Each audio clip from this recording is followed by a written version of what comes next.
Hi friends, I'm Prairie Vintage Jewelry. My name is Linda. I'm an energy intuitive reader here on YouTube. I use spirit, my intuition, and the tarot to communicate energies to you, the beautiful viewer. And today's reading will be super exciting. We'll be taking a look at twin flame love reading. Now, you don't have to resonate with the label twin flame, although there's something spiritually going on beyond just your regular soulmate type connection. Okay, I'm not going to get into the differences between all of the different labels, so on and so forth. Just whatever you're connecting with your person here. If you found this video, most likely you're looking for answers in your situation. Okay, so we'll be looking at specifically a connection, a love relationship here, romantic, overall energies, okay, in the connection right now, because this is a timeless reading for you. We'll be looking at how they feel and their intentions, which could be a little different, their intentions versus feelings. We'll see what comes up, okay, and then we'll see what is hidden or what you don't really understand or see clearly, something that you might need to know in order to just understand your situation a little bit better energetically.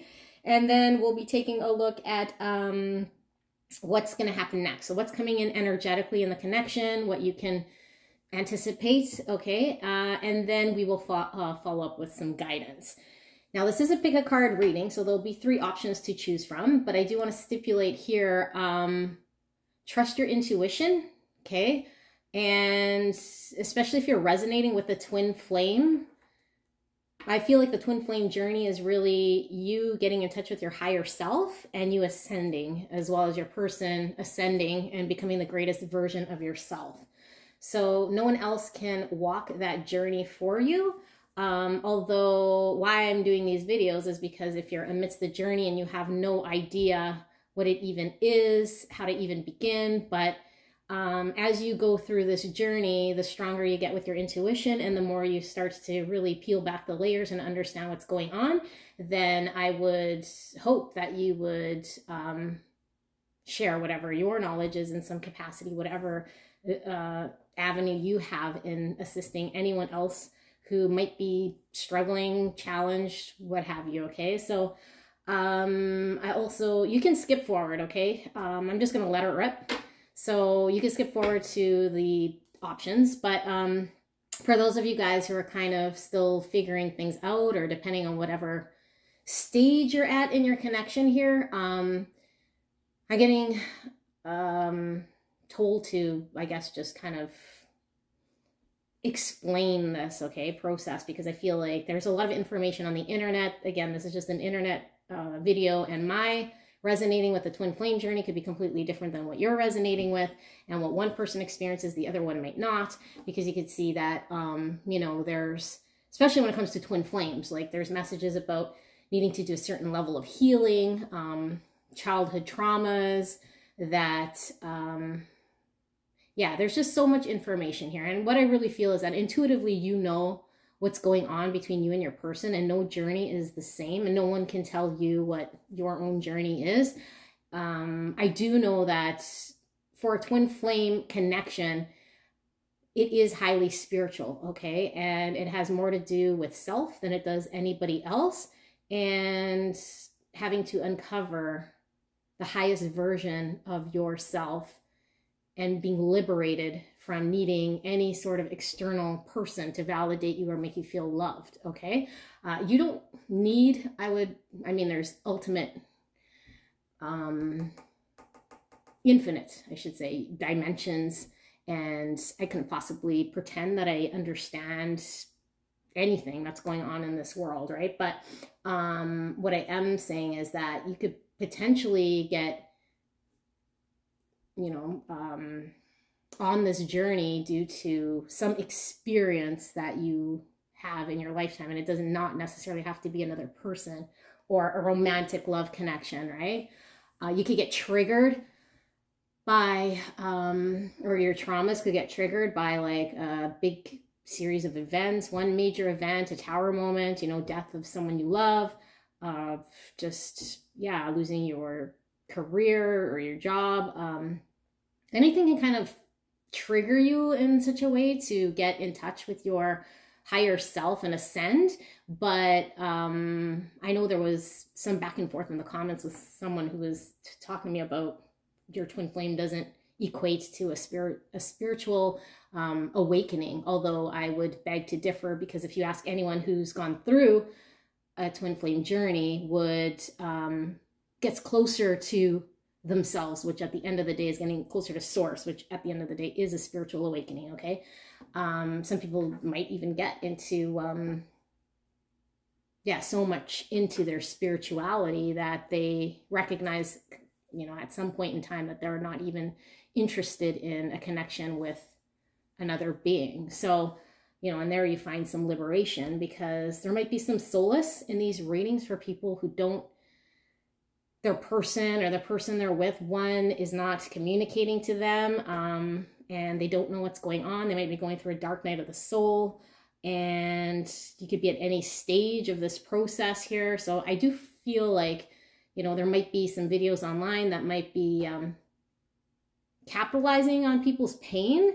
And this definitely is not my intent, you know, at all. So if it hurts, sometimes it might be truthful or the truth you need to hear, but it doesn't, your intuition is going to sit with it and understand that it's a truth that you need to work with. It's not going to hurt as in you feel like it's coming from a place that is meant to misguide you. Okay. And if it just supports your intuition, that's great. But if it leaves you in a state of complacency, if it leaves you in a state of not feeling uncomfortable, then it's not pushing you to grow within that connection within yourself, okay? Because ultimately, in order for your connection to develop with anybody, you're part of the half of that connection. So if you're not elevating, if you're not growing, if you're not changing, it doesn't create any change. There's no cause and effect. So someone else might be complacent, right? So if the other individual is ascending, growing, changing, there's going to be the reverse person who's going to have to react. Okay, so all we know is that you're not wanting to ascend or do this in order to attain your person. Although if you are at a stage in this journey where that's what the ultimate thing is in your mind, then that's fine. Don't beat yourself up for seeking external validation, because somewhere along the journey you're going to realize that that changes, it morphs. Okay, instead of faking some sort of way because then you feel like maybe you're not going to get your person or whatever, but there's something driving you that is a great force. Okay, and what at the great force, I mean, again, I don't know the ultimate whatever it is. Okay, because I'm in my own dimension of ascension, learning my own whatever it is. And I mean, do we ever really reach the top? I don't know. Do we ever really reach our true full potential? Maybe, I don't know. Again, there's so many things in the universe we don't know.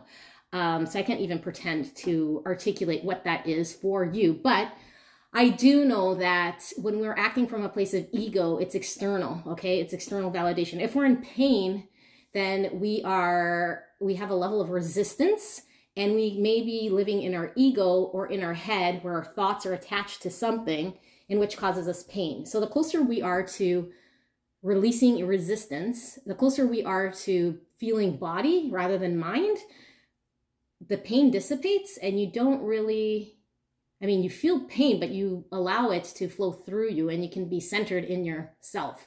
Okay, so for those of you guys who, I mean, this may work for people, may not. I don't know how spiritual or how much you guys have spiritual practices where you might meditate or have a form of meditation, whatever you use to get in touch with self. But I've meditated for my whole life, pretty much. Well, I mean, when I don't know, early teens, right? And the breathing exercise never really got me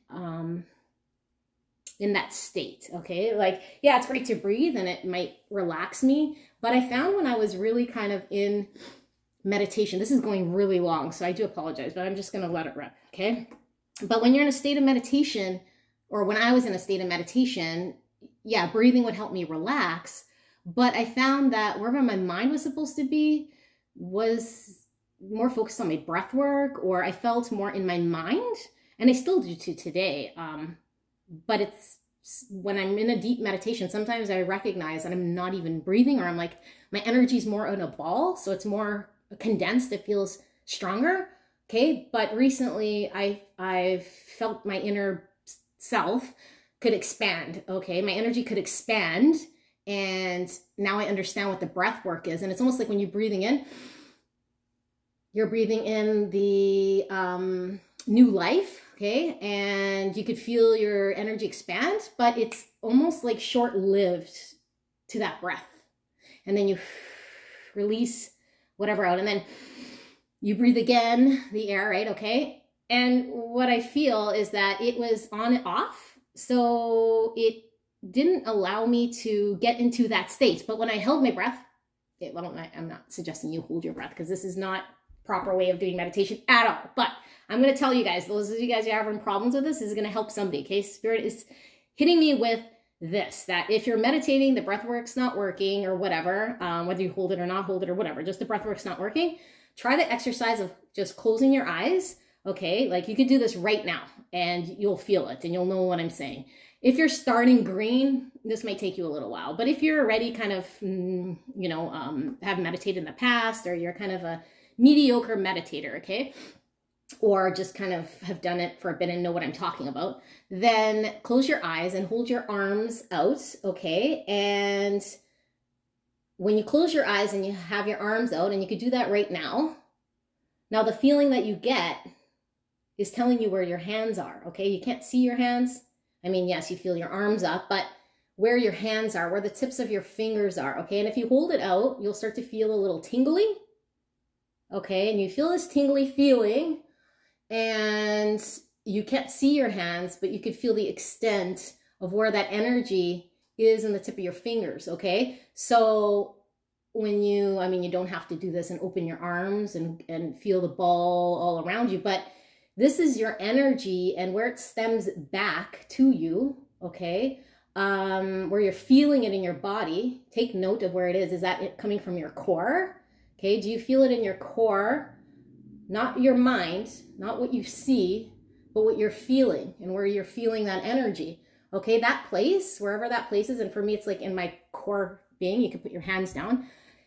I feel that energy, okay? That's the same feeling I get when I'm in meditation. That's the same feeling that I got in touch with when I'm trying to find peace with self. And I feel like for those of you guys who have gone through a dark night of the soul, or you've had to go inwards to overcome pain, okay? You kind of find yourself, and that's the only way to help you get through challenging situations. Not the only way, but it's the only way I was able to find peace within myself in situations that are challenging, okay? So I've lost both my parents. I've been in challenging situations in which I've really had to push myself to the point of really stripping away everything, okay? Identity that I was tying to things in my life. So it's been a journey, but once you're not attached to anything, and when you can truly not be carrying a weight and have that inner feeling and knowing, it's almost like you have nothing to lose, because no one can take anything away from you, but you don't need anything at the same time, because what is truly meant for you has no weight, and it is liberating, okay? And I'm a Virgo, so trust me, I'm in my head, the worries, the thoughts, that's like a constant thing, right? But overcoming that, like, it takes time, but overcoming that and that feeling that you get, okay, a feeling, that energy is going to help. Now, to go back to this reading that we're doing, especially if you're going through some sort of ascension, some spiritual awakening, some sort of, because let's face it, when you're ascending, getting to your higher self, you are getting closer to spirit, okay? And you start to question a lot of things. And at some point it sucks. Like, you question whether you're going crazy. And the fact is, somebody, in this case, your twin flame person, triggers this in you.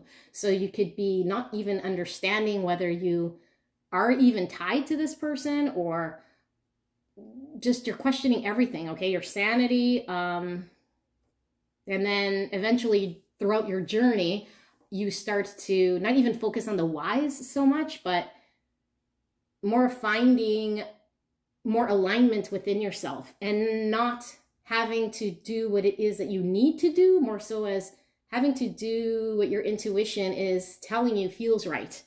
Okay. And it allows you to be more present in the moment and more connected to self. And I feel like your body is housing your self. So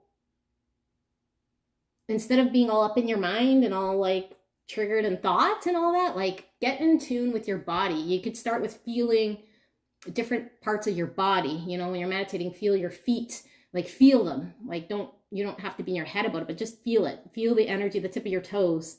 Okay, feel what your tip of your toes feel like, right? And you're in that feeling, and then feel your feet, your whole feet. Feel your legs, and what does that feel like, right? And work all the way up to, you know, the crown of your head type thing. And so if you do this repetitively, you start getting into that feeling and body. And so your feeling and your body kind of become one, or at least you can differentiate now too. You're not up in your head, so it doesn't feel like you're, constrained in some sort of way. You now know that you have control within yourself, with your energy, within your body, because we have the body, the mind, and spirit, okay? And then as you evolve and you're getting, you know, spiritual downloads and spiritual energies coming at you from the divine, and you're going to get, you know, stuff that maybe you can't handle or think you can't handle, but clearly it's coming to you because you can handle it. The best way to regulate it is to be able to deal with that energy, right? It's coming in from the divine. You're downloading whatever through dreams or whatever, and then having to process that through body, okay? And then your mind, your body, your spirits, your information, whatever it is that you have is kind of works in cohesion, allowing you to to just be able to drive through this journey a little bit better.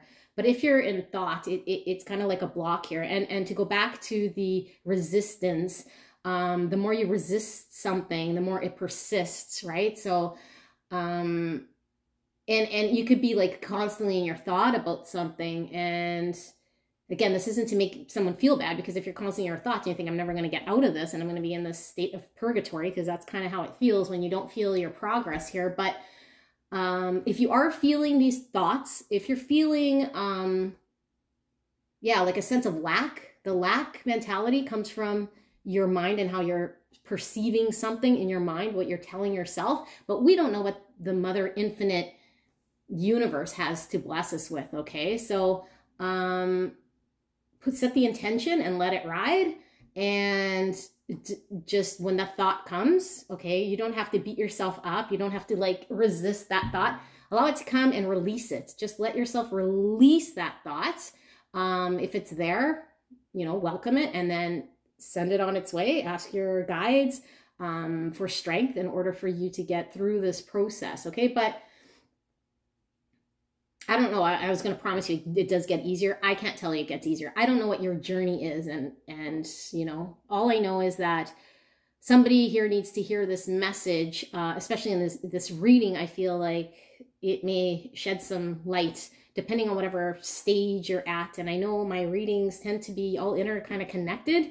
I'm hoping that maybe we'll have different levels of ascension within self that sheds light in a connection, if it is a true flame, twin flame journey. Again, whatever you label it, I don't know. You might be thinking that's your soul person, right? Or your twin soul, or whatever you call it. But if you're resonating with what I'm talking about, okay, this unspoken connection, you could be connected to some energy here, your twin flame person, and there being absolutely no logic behind it at all whatsoever. Like, this person is, you've never met them. They're like nothing you would have even dated or would even consider, but there's some sort of spiritual thing happening within you that is, pushing you, pulling you, guiding you towards a whole change within yourself. It's like giving you an energy uplifting facelift, body lift. I don't know. Okay, so with all that being said, yeah, let's get into your pick a card reading. Again, twin flame love reading. If you don't resonate with twin flame, could be whatever you're calling it. But for pick number 1, we have this piece of fluorite. Okay, the fluorite wand. Look at that. I just recently realized you can see through the crystal. I didn't know that. I always thought it was like pretty solid. So pretty cool fluorite wand. Okay, and then for pick number 2, we have the citrine, raw citrine, beautiful.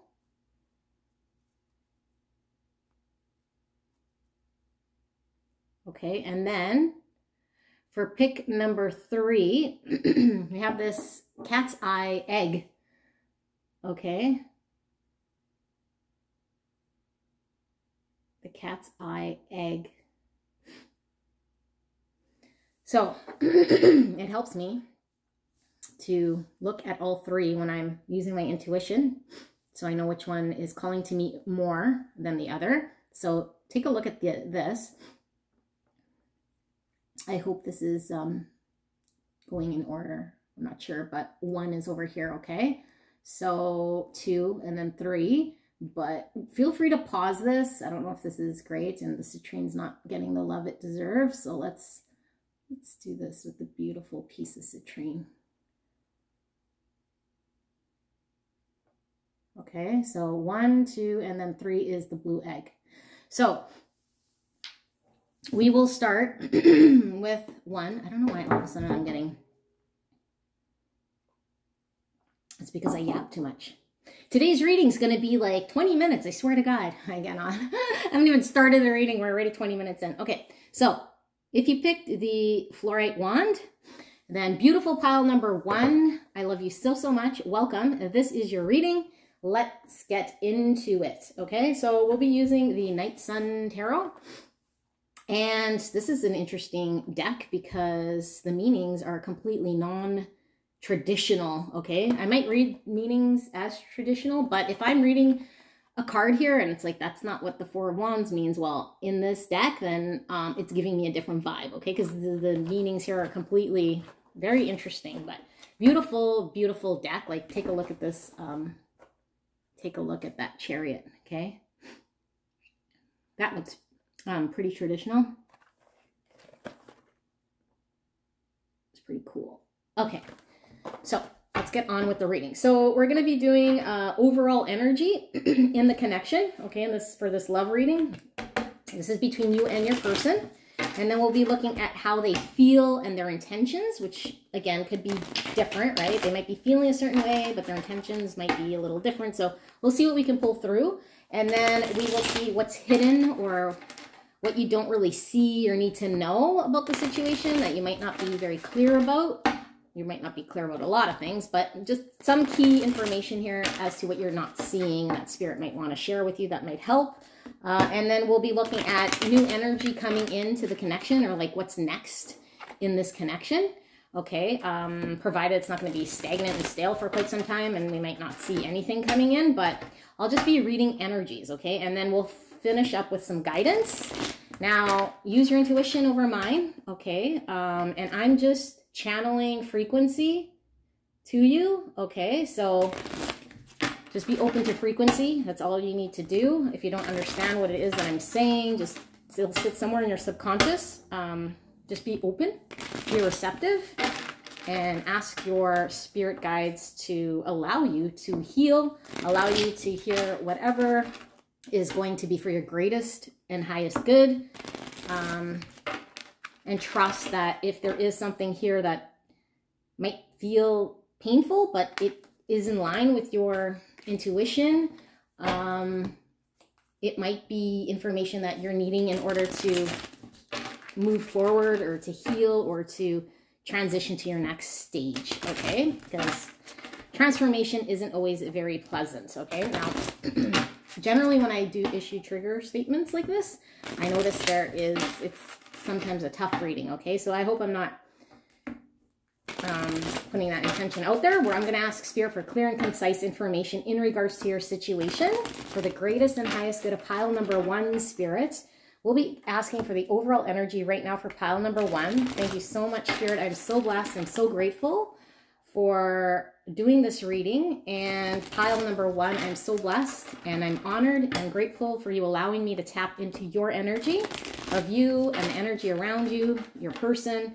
Thank you so, so much. All right.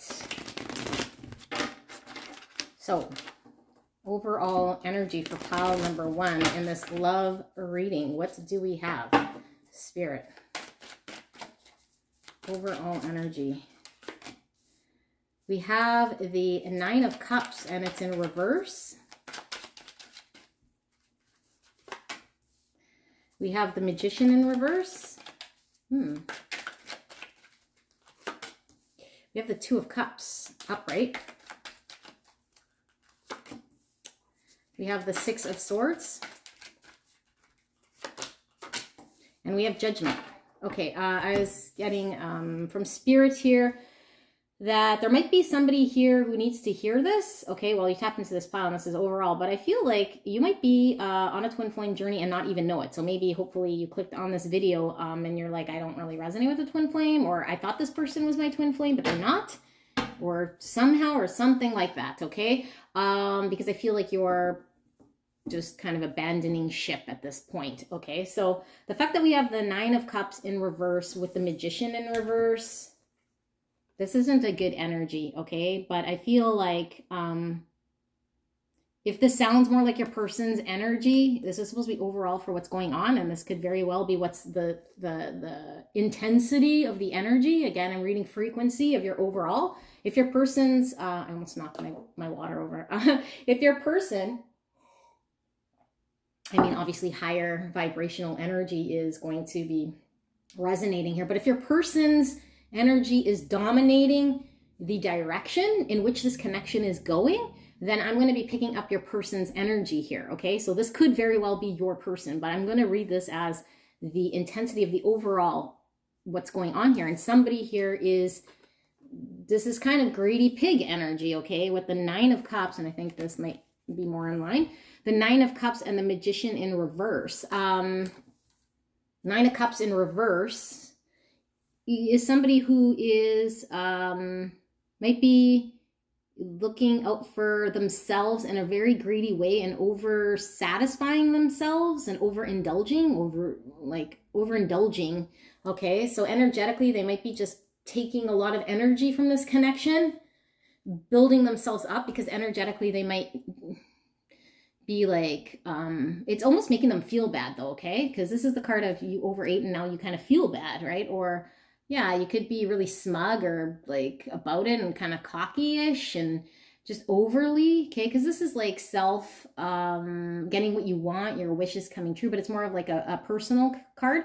This is like, yeah, somebody who's overdoing it. This could be somebody over drinking too. I don't see the 3 of Cups, but could be somebody who is overindulging in things to feel something here. And because the Magician here is telling me it's somebody who is manipulative or getting their way, or like really trying to control things in a way to get what they want here. So it could be too that you are now looking to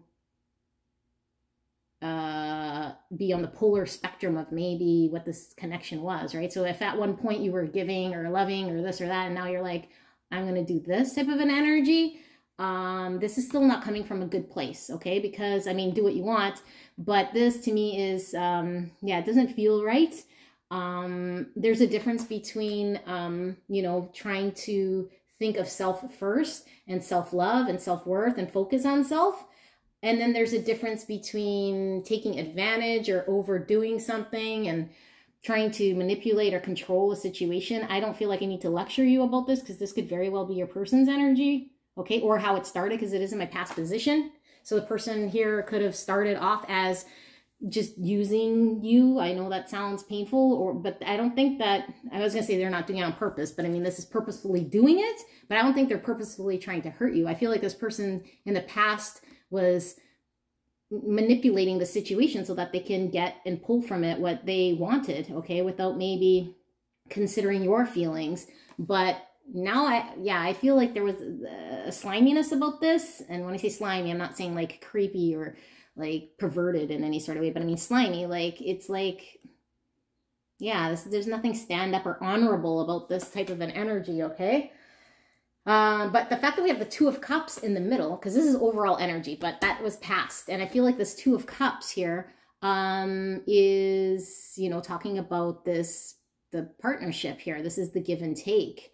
But in this card, remember I told you non-traditional? What I'm getting from this, look at how somebody's upside down and somebody's right side up. Like, I get it, yin, yang, dark, light. Somebody has to be masculine, feminine, like with energy, not necessarily gender. But somebody's upside down, which tells me, like, how's their cup ever going to get filled? And the other person is right side up, so their cup's constantly getting filled by that other person's. And then there's a heart in the middle here, right? But I mean, gravity, if you believe in gravity, is now pulling whatever into filling the cup of the bottom person. The top person is just like not getting what they need here, right? So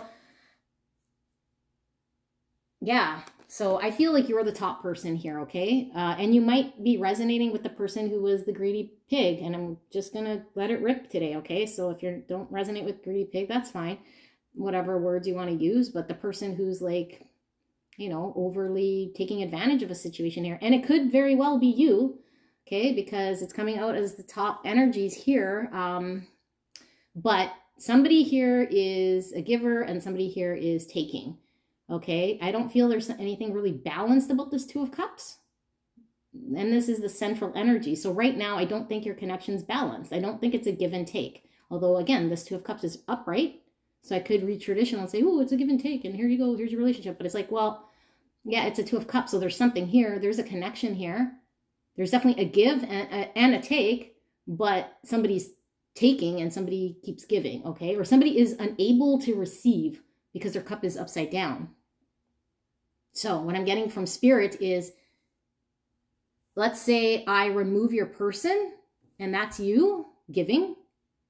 You're still upside down, even if your person is not there. Okay, this is going to be a pretty, I have a feeling this is going to be a pretty, like, I don't know, metaphysical woohoo reading, but just try to follow, okay? Store this somewhere in your subconscious so you can have dreams about this.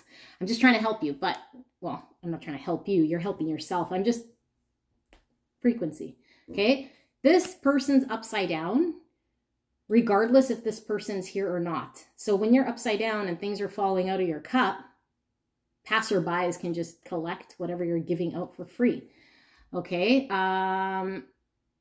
there's a need to understand why you're upside down with your cup upside down. And the cup of love, I feel, is always representative. When I see the Ace of Cups, it's like self-love, okay? Self-worth, self-love, giving self-love. So in order to be able to really give love to another, or the type of love we should be, and I say should, I mean, who am I to say shoulda, woulda, coulda, but true unconditional love, when you're giving it, it's not out of an expectation of receiving it, right? And it feels good. And we know this, right? When we're giving our children a gift, when we're doing that type of a thing, right? But there is something to be said about being in a relationship. And I mean, there's still an expectation of receiving. Why is that? Why is that? Because if we really love someone, we should never be having any expectation, period. Okay? And if it's not coming back to us, then that's not our person. That's not our not that it's not our person, but it's not our energy frequency. Our energy frequency would be something that makes us feel when we give, we don't need to receive. The fact that we're like this has nothing to do with this person not giving to me. It has to do with you are upside down and you need to go right side up, okay? And that might be like, okay, well, what do I do? What do you mean I'm upside down and right side up? It means self-love. It means working on self to the point where your cup is now overfloweth, so that, you know, there could be an equal give and take with the right person. And it could very well be this person. Have you ever thought this person was right side up and you're the one upside down? Or did you just think they're the ones upside down because they don't know how to give? So it's their fault, but they look like they're in the right position here for them, their frequency, okay? And again, this could be anyone. And even if you remove another person here, this person needs to get right side up in order to receive it, okay? Sometimes we're up, sometimes we're down, sometimes we're giving, and sometimes we're receiving. But point being is, once we flip ourselves the other way, now we are able to receive love, okay? And we're at the same frequency of the other person. We're not lopsided. We're not in a state where one person is always giving and one person's always receiving. Okay, so now we're looking at the next card here with the Six of Swords, and we have Judgment right beside it. So, I mean, the Six of Swords traditionally is us leaving, you know, a situation that we were mentally strained from here. And with Judgment, Judgment's that final boss. That's like coming into a realization and having to deal with the hand that we're dealt. But looking at the Six of Wands, this person is one walking, not in a boat. Okay, and the boat would be like, I would think would be a faster way to get somewhere. So I feel like this is really slow movement away from a situation. And this person's kind of half looking back, but you know, so maybe you've been wanting to just move away from the mental anxiety that's consuming you more so. And the fact that this person is carrying their swords on their back, that's like our thoughts, right? So we're bringing it with us to where we're going. So even if you're leaving this situation because it's too mentally exhausting, you still have the baggage from it, okay? Or maybe this is, you know, this was from your previous relationship. That was that next one. This is the mental thoughts from this one. Whatever it is, all of this thought, all this baggage, all of this stuff that you're bringing. So you think you're moving away because you're like, I can't handle this. I can't, you know, these thoughts, this whatever, this I'm not receiving. Okay, but it's like you're taking that with you into your next relationship. So even if you're in another relationship that you don't have all of this triggering, the person's going to be like, dude, like you have a lot of shit, right? You got to deal with that. Okay. That's your responsibility to either sit on it and be relationship to relationship to relationship and feeling the same thing, or stay in our relationship feeling the same way, or start to unpack that baggage. Like, okay, what's in here, and why do I have this, and do I need it, and why am I hanging on to it, and is this serve a purpose? And, you know, like really take each of those swords out and examine those thoughts one by one. Okay, and then you're like, well, I thought I wasn't supposed to be my headland. It's like, yeah, but don't like strip hairs. Like, just look at that thought and use your feeling and your be like a devil's advocate. Really question yourself with each of these, and maybe answer it like you would your best friend asking you, okay, this is like what I'm carrying, why? Because if we've carried it for a long time, we might not be asking ourselves the right questions. So what you can do is when you're meditating, ask your spirit guides, your ancestors, whoever you're praying to here, to help you to ask the right questions in order to challenge yourself. Okay, I know this is supposed to be a love reading, but this is what information I'm getting here. Okay, so yeah, challenge yourself to ask the right questions, because the more you discard and the lighter you are, the more free you are, the less baggage you have here. Okay, now we have Judgment, and like I said, this Judgment here is, yeah, like our own karma here, and our needing to deal with and accept things as they are, but what are we going to do with it, right? So yeah, we got 3 blue guys here, and then the angel coming down, deliverance. So what are we going to do with it? So yeah, if we're in a situation like this, right? Like, okay, this is what it is. Let's say this is all that it's ever going to be. Okay, I'm not saying that your relationship can't get past this, but maybe it will never get past this unless you do some judgment work, which is realizing we're in this state and we might be in this state forever. So now we're wanting to walk away, but maybe this isn't how to deal with the situation. Maybe how to have judgment is to say, okay, I'm here. Let me unpack whatever's here, and I'm not walking away from this tough situation, but I'm unpacking these thoughts, what I have carried, what I brought into this relationship or this connection from another connection.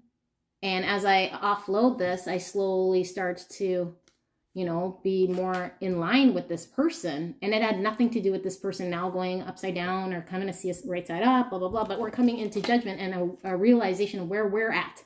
Okay, because you can only really deal with where you're at. You can't deal with where your person's at. You can't deal with all of that. Okay, so this is kind of the overall energy that I'm getting. So you are most likely now, again, flip it if you need to, but I feel like somebody here is like, maybe you feel your person's this, getting what they want. They're being manipulative, okay? Because I am only reading energy, and I know I always say thank you for allowing me to enter your energy and your person's, but in actuality, I'm entering your energy and however your energy is interacting with your person's, because I don't tap into other people's energies without their permission. Okay, so maybe, you know, I need to be clear to you, like I'm not going into their energetic field and like bringing this. Yes, we're getting truths from spirit in order to help you heal with things that are happening energetic, but again, frequency, right? And the frequency here is that there's a frequency here that maybe you feel like your person is in this like reverse cup energy where they're a greedy pig, or they're like getting, oh, they're overly indulging in my energy and they're manipulative. And I'm not saying that this is what you think, so therefore it's wrong, or this is a perception, therefore it is wrong. Mind you, perceptions, you know, again, could be really far removed from the truth. But in the energetic field here, this is what you're maybe thinking your person is, or maybe you're feeling like you're taking all this energy from this person in a self-serving type way here, you know, energetically overall. Somebody's giving more than they're receiving because they need to do the self-work. And maybe the person here who's upright isn't even doing any work, but they just happen to be upright. Okay, and they just happen to be themselves. And maybe they're not doing anything, but they're also, you know, they're maybe removed, but maybe they're more in line with their true self. Okay, maybe they're more authentically living their life, and maybe their life calling is just to, and not just to, but do what it is that they're doing. Okay, and it appears like a greedy pig, because if we're coming from the mindset where we're always giving, then we start to perceive things like other people are being greedy, they're taking, they're not giving. It's like, well, you're having a perception. Never mind what people are doing. Just take a look at your position. Okay, so is your cup full? Are you bringing in baggage and mindsets and carrying values and thoughts that are impacting how you're showing up in this connection? Because the only person you can control is yourself. Have that awareness, have that realization, and then deal with it, because that's what the judgment is, dealing with it, okay? It's not like ignoring it or shifting blame on someone else or carrying it somewhere else. It's like if you had a problem with your situation, you know, like let's say you were married, you had an issue with the person, and you just kept moving from city to city, house to house. The problems you have with that person is always going to be there, okay? If you're not doing anything about it to work or reconcile differences, you're just changing environments. That's what this is. Okay, you're going into another connection. You're going from that place there. So, and I'm not saying that you, again, this is slow moving. So what I'm really feeling here is that you're removing yourself from this connection. Okay, because I feel like there's something here that needs to be resolved, and you can either lean into it and unpack this, or you can pull away. So it goes up and down. I mean, it doesn't mean you have to be putting up and deal with this person specifically, but this could mean leaving your mental thought that's causing you pain. But sometimes you have to sit in the mental thought that's causing us pain. Okay, this doesn't necessarily mean leaving the connection per se, but question that, like, where are you going, and have you learned anything, and what did you grow, and are you fully grown? Okay, when it comes to this connection, not, you know, like how you're receptive, how you're showing up, all that type of stuff. Like, you don't have to be in that process of still continuing to engage with this person in a way that strips you of something, but you're still dealing with whatever this is without jumping from relationship to relationship or connection to connection, or thinking there's something different and that they're the problem, right? Because something needs to be healed here, okay, within yourself.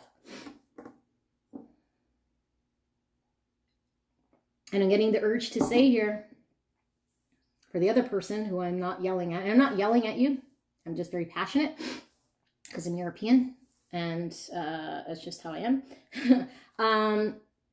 For the person here who's resonating with the one who feels kind of, I do feel like this person doesn't feel bad about it, but it's not a very good feeling. when you're in your 9 of Cups reverse, and eventually it does catch up to you. So if you're feeling like somebody who might have took advantage of someone here, or you overindulged for your own self-gratification, and you kind of maybe manipulated things in such a way, and, you know, if I am talking to that person, I feel like that person's journey isn't as hard. Okay? I feel like that person's journey isn't as hard. But just remember, karma, okay? Facing your judgments, how you treat someone, how you show up. You're going to have to eventually deal with whatever karma is here. So, but the journey isn't as hard like now. Maybe at the end of the road, your next life, you're dealing with this type, you're having to explain this. You're having to deal with this one way or another. This is coming out, your energy, okay? But the other person I was kind of giving shit to, who's upside down here, okay, this is a hard thing to do. This is hard. It's hard to be honest with ourselves. It's hard to remove the responsibility from another and say that if only they, right? No, it's what am I doing here that is not serving me, okay? And it's not to beat yourself up, but it's what can I do? And if that's not working, then what can I do? What feels more right to me? Okay, not what comfortable, because it's really uncomfortable at first maybe to shed it. So instead of what can I do, what am I doing that I shouldn't be doing? Because when you come from a place of nothing at all, see it from a brand new baby's perspective, no expectations. You're coming from a place of purity. Okay, you don't expect nothing, you don't see nothing, you're not thinking, what should I do? You're just receptive. Okay, and it's not based on expectations, and it's not based on what you think you should get, and it's not based on the, you know, the 6 swords in your back. It's telling you that there's something here, or it should go in a certain way because your last relationship, again, right? Baby, what does the baby do? And that's getting in touch with your inner child. Okay, and not sometimes, our higher self is channeled through our inner child, okay? Because it's the natural. It's our inner child. So get in touch with that. What are you supposed to be releasing? Or what is it that you're doing that you're just unconsciously doing? And it's surfacing in your actions that you can stop doing? That's either not helping, or it's just an action that's, yeah, it's not serving you here. And if it's stemmed from an egoic place, or a place of lack, or a place of a need or an attachment, then you know that that's not the right place. If it's coming from love and unconditional love and an innocent place, like I said, your inner child here without an expectation, and it's receptive, then you know that it's right. And then that feeling that I was telling you at the beginning, which you might have skipped, you know, when I said might want to go watch the intro, but if you have your eyes closed and your hands out, you can feel the energy of your fingertips, of your hands. How do you know where your hands are without seeing them?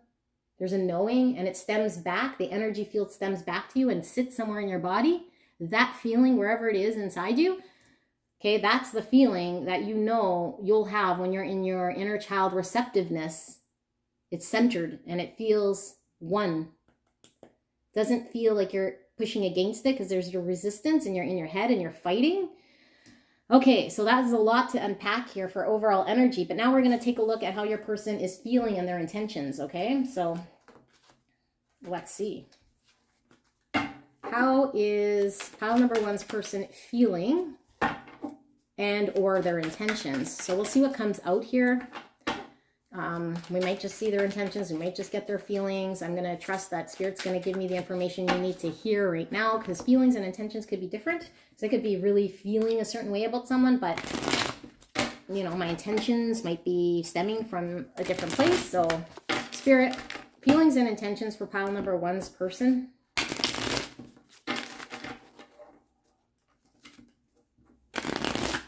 Thank you so much, Spirit, for channeling this message through me. I'm so blessed and so grateful.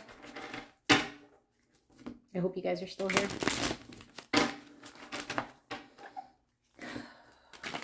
Okay. Thank you, Spirit.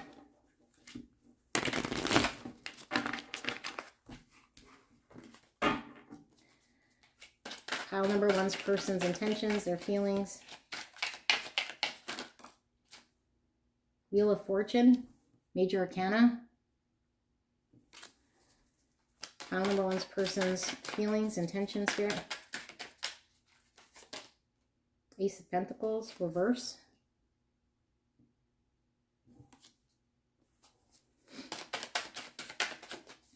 Pile number one's person's intentions, feelings, Spirit.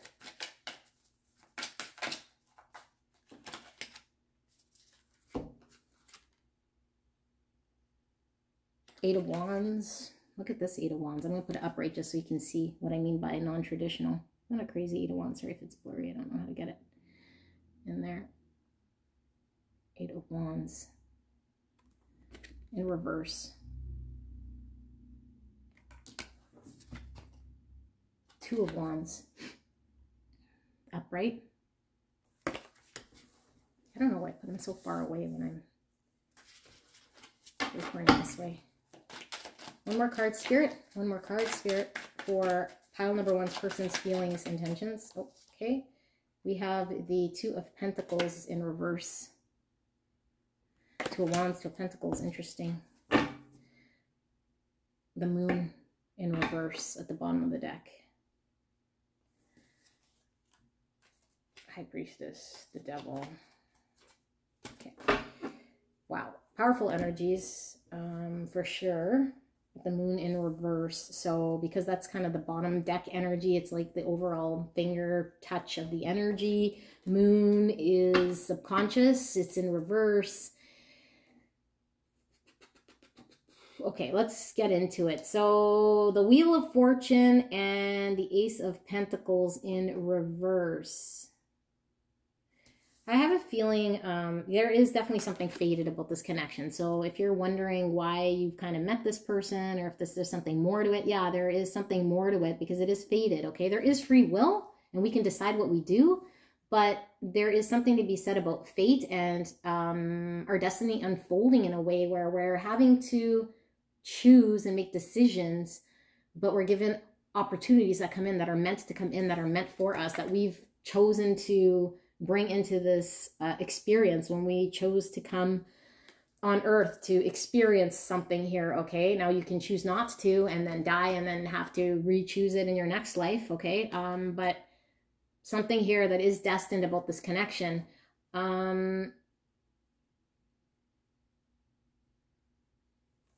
Ace of Pentacles in reverse. This is like something that's, yeah, not really practical about this connection because it hasn't been grounded.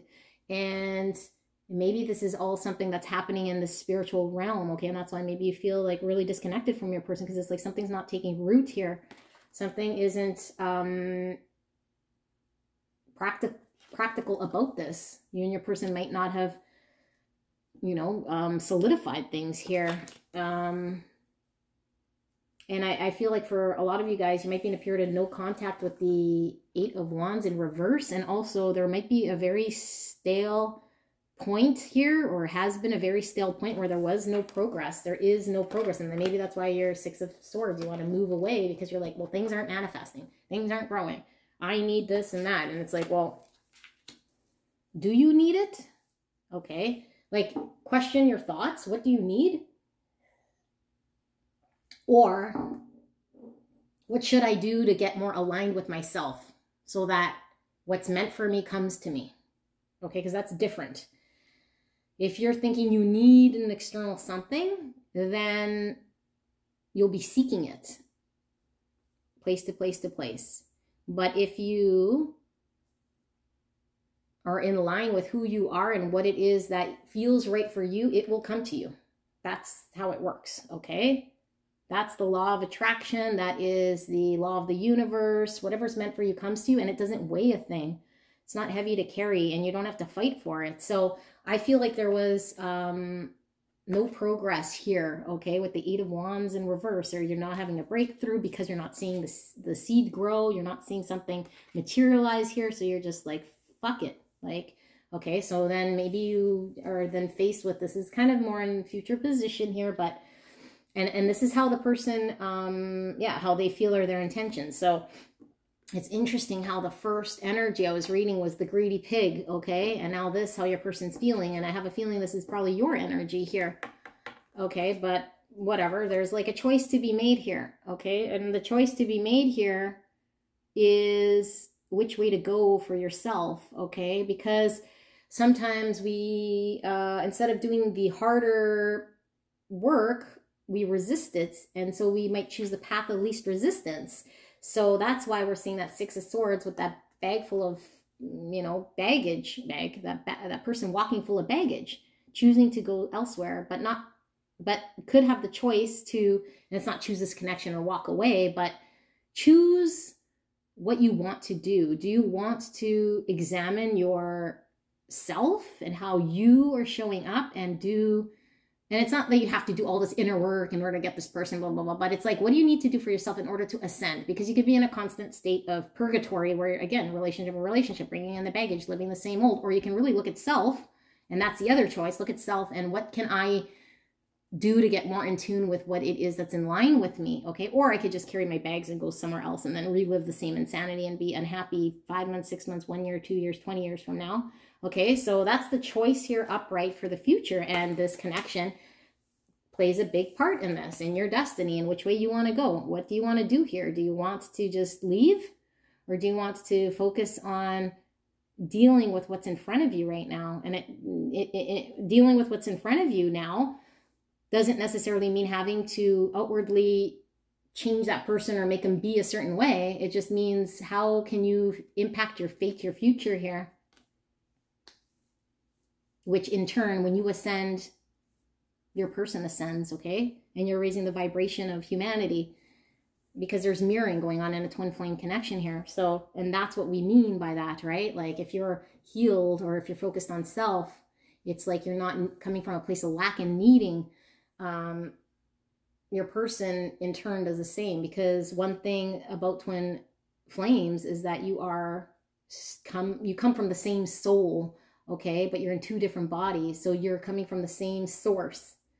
So this is why the source, the main place of where these souls are coming from, is one place, and it knows. So if you're ascending and vibrating, your person, if they're your twin flame, they mirror that energy, okay? And also just, I mean, there's going to be relationships when you vibrate high, the people around you also vibrate high, or they fall away because they can't meet your vibration. So either way, you're raising a vibration of a connection here, whether they be twin flame or not, okay? The moon in reverse is giving me a lot of different feelings here, because I feel like maybe some of you guys are coming out of your state of illusion, or you don't feel as disillusioned about this connection. But what I'm really feeling is going on here at the same time is that because you're logically telling yourself that it causes me pain, and that makes sense logically. So I'm going to take all of my baggage, because I'm reverse cup upside down, and go somewhere else where somebody's going to give and take with me. It's like, okay, logically, yeah. And I'm not saying put up with someone who's like not loving you or giving you whatever, but nobody can give you anything. It's from yourself. So what I'm also getting from that moon, right, is like you're coming out of that state of illusion, right? Because now you're coming closer to your logic, and you can now maybe pull away and remove your emotions. So to you, it's clearer, which is sometimes better for our mind, right? Because it gives us a peace of mind, and now we're clearer and we're not insane. But we're also getting removed from our subconscious, I feel here, okay, with the moon in reverse. It's almost like reverse high priestess. Yeah, because high priestess is under there. So it's like, to me, it's giving me that you're ignoring your subconscious in a way. And what your subconscious is really pushing you and wanting you to do is the work. Because that's the path of least resistance, but it's also the most rewarding path here for yourself. Okay, and in turn for your connection. Because once you raise your vibration, right? It's like a butterfly effect. Okay, so as we get clear, and you could pull the parachute plug right now and say, well, I'm clear and I don't want to go through whatever I was going through, because I get it. It's painful. And being in a state of illusion it sucks, man, right? Like, and then when you see the light, you're like, oh, thank God, like I see the light. But is it the light protecting, or are you protecting yourself by seeing a light and a logical thing here and getting clear? Or are you plunging into the depths of your soul and your subconscious? in order to make that decision to face whatever that is and unpack all of your swords. Okay, and the last card, we have the Two of Pentacles in reverse. And this is like also about having to choose something here. But in reverse, it's like feeling like we can't know more, right? So you might have had to walk away, or like I'm reading how this person's intention. So just apply whatever I'm saying here, because I think it's going to fall someplace with you, okay? Because I'm just reading frequency again. Can't manage, having a difficult time. Why is this in reverse? You've decided, because I mean the Two of Wands is upright and the Two of Pentacles is in reverse.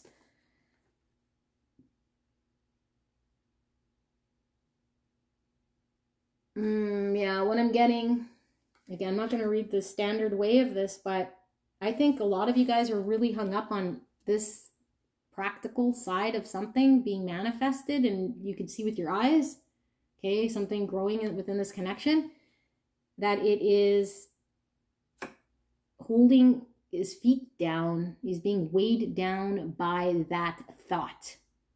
So why? And I'm not saying you need to put up with a connection where you're in the 5D and that's it, or that someone's promising you something and that should be enough for you. But question, really question there are your pentacles, okay, which is like that reverse thing that's going on now, that you're wanting to see some sort of manifestation here.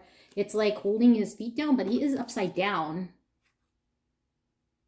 And the upside down cup as well is giving me that same thing. So I think that's what it is like, remember we were saying, well, why are you upside down with your cup of love? I think there's something here that you're needing to re-examine, or your person, if this is the person's feelings that I'm feeling, in regards to their belief, when it comes to maybe what they're held on to, their value that they're hanging on to, something that they need to see in a practical way here, is keeping them in the reverse cup. So they can't equally give and take in a way. And that means if they're just keep giving, okay, that's the person that is, yeah, the person that's cup's empty.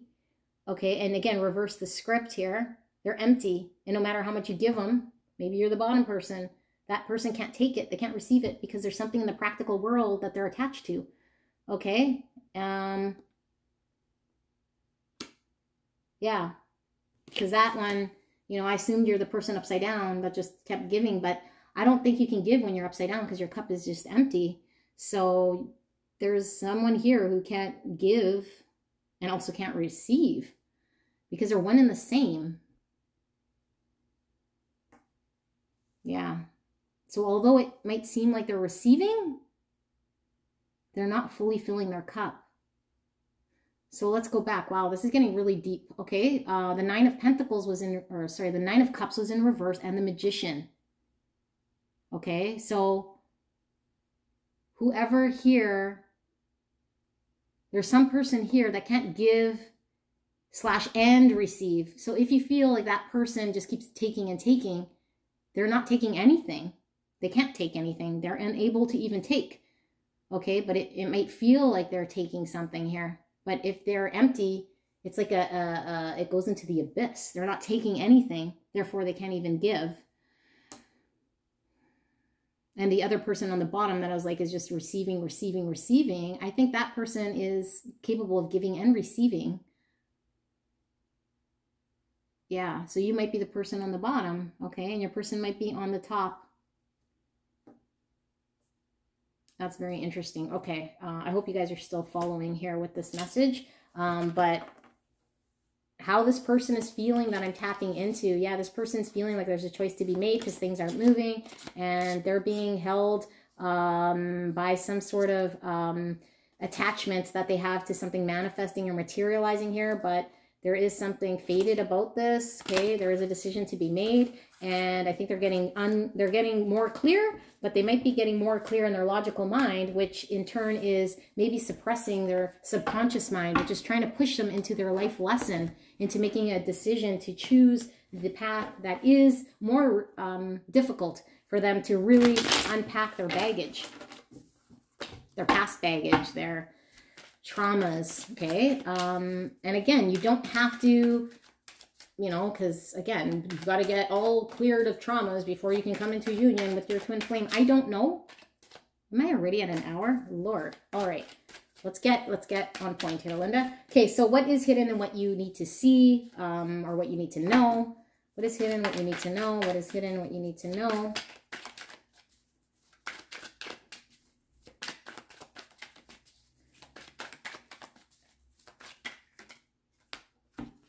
Ace of Wands in reverse. Queen of Wands. Oof. Yikes. Page of Wands. Holy Kamala.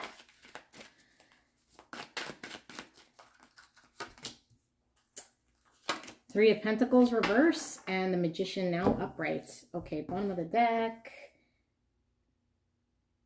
Eight of Cups. That's that walking away energy, okay? But Eight of Cups in this one. Look at this. This Eight of Cups is balanced. Oh my God, you guys. This Eight of Cups giving me the justice feeling, balance. So follow this, okay? I'm going to try talking like slowly just so you can resonate with this if you do or don't. But remember how I was saying you have a choice to carry your swords and walk away, because that means leaving a situation, but you're still carrying that baggage, okay? And the Eight of Cups could mean us having to emotionally detach ourselves, remove ourselves from a situation emotionally in order to examine ourselves internally, okay? And really get in tune with what feels right for us, because that's going to be in line with what emotionally feels right and what we know to be true. So this is walking away, okay? And I feel like this brings balance, but not walking away as in leaving the situation because it's not emotionally satisfying for you, but it's removing yourself from a situation that's not emotionally satisfying, going and finding your emotional, whatever gets you off emotionally and is in line with what's meant for you, okay? Brings balance within this connection specifically. And that's what you needed to know here with this reading. And I feel like that was the bulk message here. Okay, when we saw the Six of Swords, I'm like, where are you going? And you're just bringing it, blah, blah, blah. So it's like you could still be within this connection, remove yourself emotionally, do the work here. Okay, and I mean be in this connection. I mean, it looks to me like there's no progress here. So there's nothing to do in this connection anyway, because the other person is just doing whatever they're doing. But again, it's not about them and what they're doing and da-da-da and how they're showing up and what they're manifesting and you hanging on to pentacles, whatever. It's how are you going to bring balance to this situation? And Spirit is saying in order to bring balance, there needs to be an examination of where you're emotionally connected to your authentic self, okay? So we have the Ace of Wands in reverse, which is, I mean, this is a new beginning, but it in reverse is like the spark or the inspiration to get going. And I feel like it's lacking here, okay? And I feel like it's lacking here because you were really contemplating walking away from something here. You're not inspired to keep going because maybe there was something here that wasn't manifesting, okay? With that Ace of Pentacles, it wasn't growing, it didn't go anywhere. And I mean, the Ace of Wands with this Queen of Wands, like, holy hell, this is like crazy sex, okay? Crazy attraction. But the fact that the wand is in reverse, it's like somebody can't go after what it is that they want here, okay? Somebody can't go after what it is that they want here. And what they don't recognize is they're the driver of that with the Page of Wands, because the Page of Wands is very similar to an Ace of Wands, okay? It's an opportunity to go on that journey and to be super excited to take that step, okay? We're not quite there yet with we didn't get that spark of inspiration yet as to what it is that we want to be sparked towards and drive towards. And it doesn't necessarily have to be this connection, but what do we want for ourselves? Because the Queen of Wands manifests and brings in towards her with the law of attraction what she wants by being in tune with her authentic self and vibrating in a thing of what's meant for me comes to me.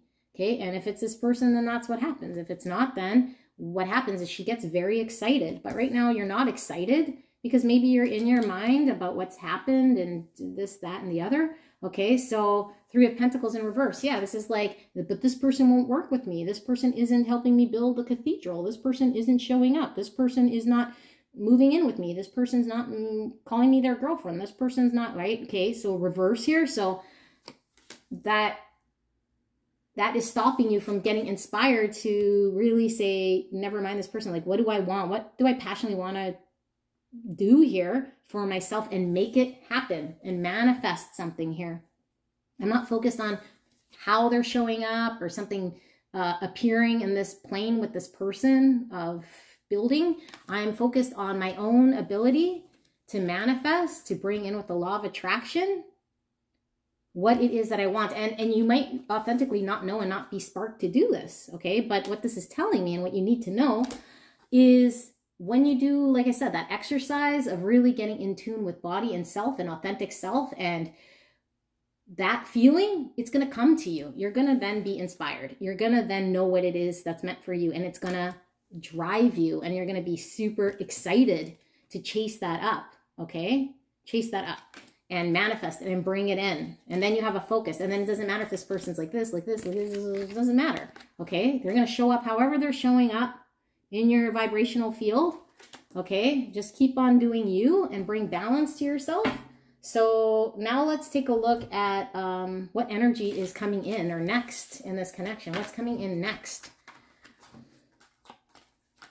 Okay, Spirit, thank you so much for that information. Can we look at, for pile number 1, what's coming in next energetically in this connection? So pile 1, have to look forward to next energetically in this connection. What will happen next? There a move, energetic shift? What happens next? Page of Pentacles. We were just talking about something coming into this practical world. Okay, Page of Pentacles. Keep going. What will happen next? We have the Three of Swords in reverse. Okay. What will happen next? We have the Six of Pentacles. Look at all these pentacles coming out now. Six of Pentacles. What will happen next? What energy is coming in this connection? We have Justice in reverse. One more, spirits. Heavy Libra energy coming in. The Moon. Now it's upright. Okay. What will happen next? Interesting feeling here. We have the Six of Cups on the bottom, and the Six of Cups is usually like, you know, the soulmate card or like your soul family or soul person vibe on the bottom here. It's also having memories. So there could certainly be a history here with this person in past lives or whatever, that there needs to be a reconciliation of sorts, or maybe this is why this is traumatic, okay? Because, I mean, this is going a little bit, whatever, for those of you guys who are still following. If you were in a situation here with this person in a past life where there might need to be something that needs to happen in order to bring balance to a situation, because maybe your person killed you in your past life or you killed them or something like that, right? I'm just saying, this is for some of you guys, okay? Because there's a past life here, okay? But either which way, there is definitely a soul bond here. But I see that the Justice is in reverse right beside the Six of Pentacles, which, I mean, these cards are very similar because the Six of Pentacles is that equal reciprocity, give and take, balance. And the Justice also means that, but the Justice was in reverse here, okay? Right beside the Moon. And the Moon, again, like I was saying, is our subconscious and our fears and our plunging into the depths, and we might not know and be illusioned, but yeah, be illusioned here. What you don't see, or I guess what's next coming in here, is I feel like there is an opportunity for you to heal your heart with the Three of Swords, okay? And remember, twin flames mirror, so whatever you're doing most likely will be reflective in your other soul and your person.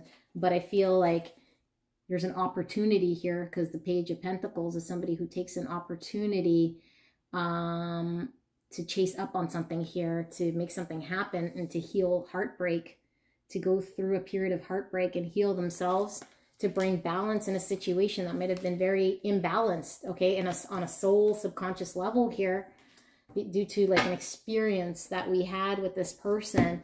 So I feel like this is about you again with the journey here in order to heal hearts. And if you look at this card, I don't like the energy I get from this Page of Pentacles because that little dude looks creepy as fuck. Okay, but I mean, I don't know. He looks kind of sneaky here. And he's carrying a scroll, almost like he's communicating. And he has a pentacle here in his, like a necklace of sorts around his neck. And that was that pentacle in reverse we're seeing. And then the pentacles on the feet, and now this little dude with the scroll and wearing the pentacle. I feel like your person holds all the power, or you think, or that's the stage you're at, okay?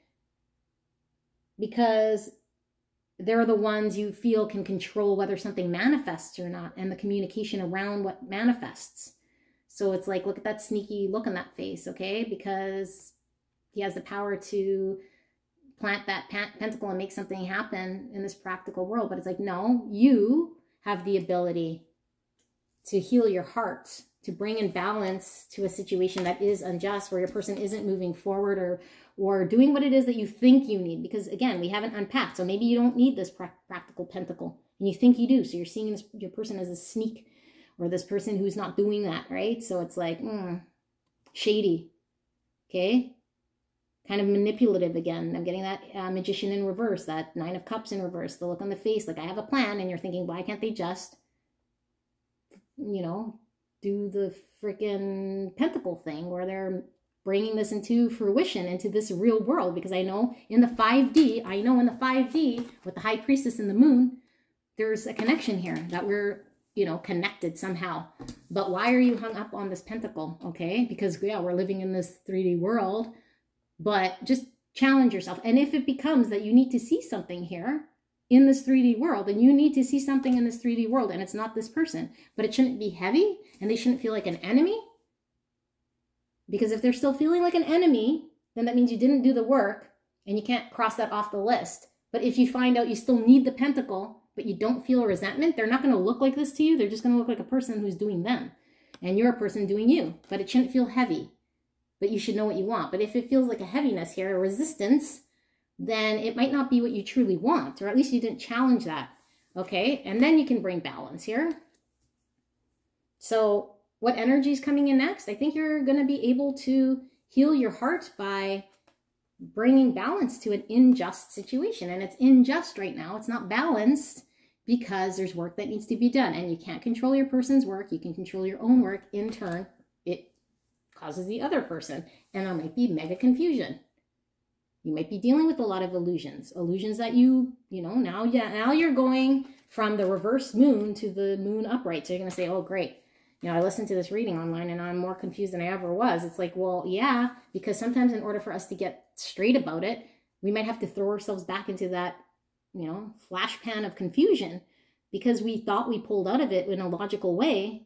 And maybe that's where you pull the plug and you're fine with that. And that's great because now you can live with yourself and move forward maybe where you were hung up and stuck. And that's fine for you. But if you want to push yourself to ascension, it's like, I need to get back in this state, not of disillusion, but I need to get back in a state that I don't know anything. I don't understand anything. Nothing is clear because we don't know what the universe has for us. There's like, again, many dimensions, many things happening here. Okay.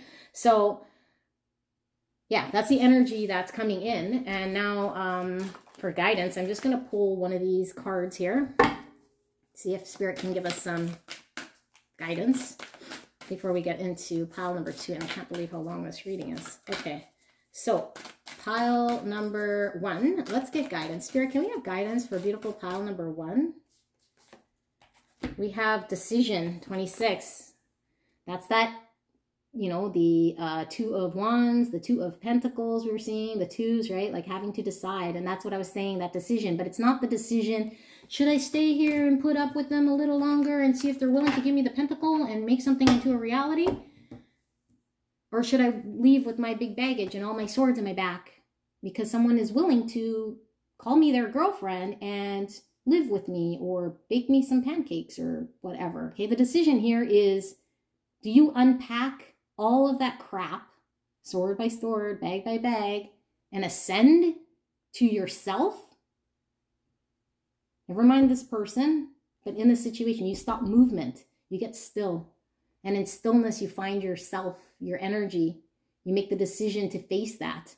Okay? Or do you make the decision to, again, like I said, just go again to another, another relationship with the baggage and maybe be unhappy a week, 2 weeks, 3 weeks, 10 years from now? I don't know. But there's a decision that needs to be made, and there is free will. Number 26. So number 8, which is courage, strength. And the strength card in the tarot is we have to suppress our ego. Okay, and when we suppress our ego, we have to ride in grace. Okay, so have grace in a situation here in which you might be projecting that your person's doing something wrong or expecting something from your person by shoving down your ego in a way where you're removing it from whatever this is. Okay, in order for you to move forward here with a decision. And there's that boat that looks like that 6 of Wands. Or 6 of Wands, I'm sorry. The 6 of Swords there, boat. Okay, there's people in there. It almost looks exactly like that 6 of Swords boat. Okay, with the people. I think that's the decision you need to make. And this boat is actually rowing towards a palace. The palace is, their higher self. So I think you know what you need to do here. Okay, like this 6 of Swords is giving me a different type of feeling. It's not a 6 of Swords, but they're rowing towards their palace. So you can certainly have movement here, but don't ever stop rowing towards your higher self and what you want for yourself.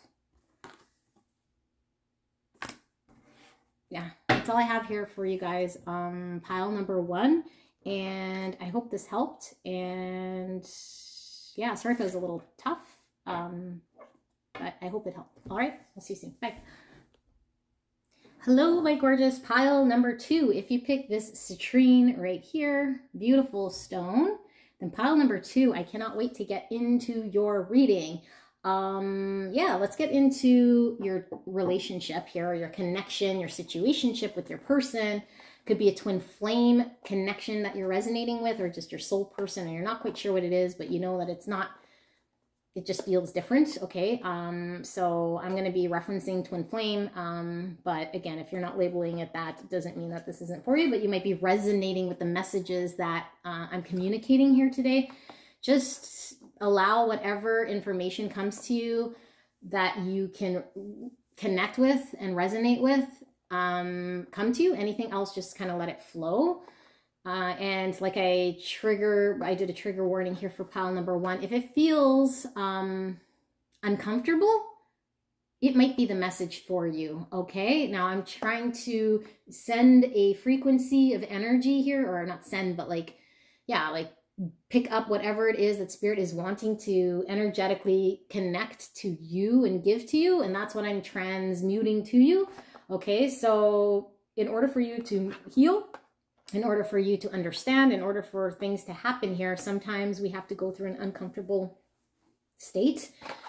All right, not always, because I mean, in these types of connections, we're like, the more pain I go through, the more, no, it's just, sometimes if we're traumatized and we need healing, we don't like hearing truths because it's difficult to deal with. Okay, so we're using the Sun and Moon tarot for pile number 2, and we're going to be looking at the overall energy in this connection, and then we're going to be looking at how your person feels and their intentions, and then what is hidden or what you don't see or what you need to know about the connection, and then what is coming in energetically, and then we'll finish off with some guidance, okay, for beautiful pile number 2. So us, Spirit, for clear and concise message here for the greatest good of pile number 2.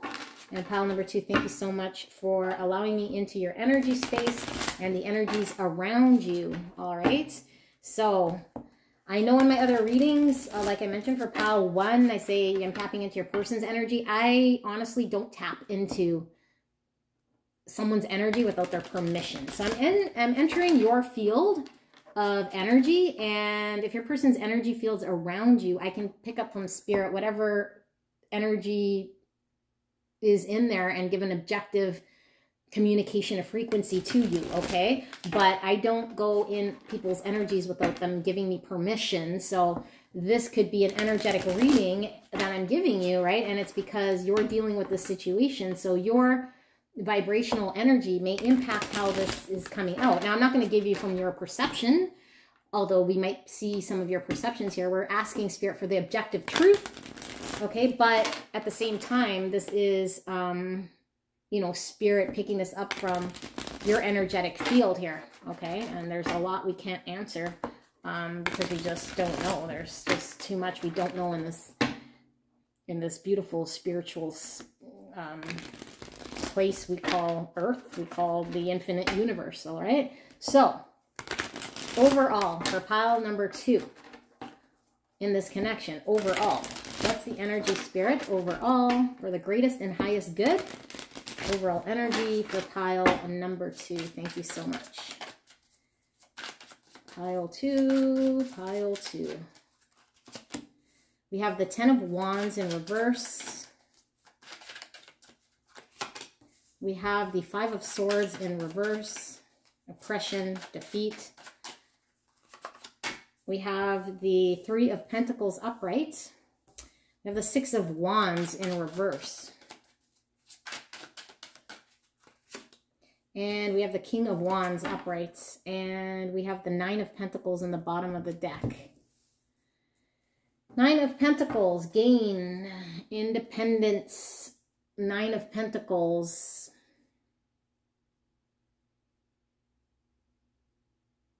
I feel like you're pretty secure with your life and where it's at. Okay? And I feel like you're able to make things happen here.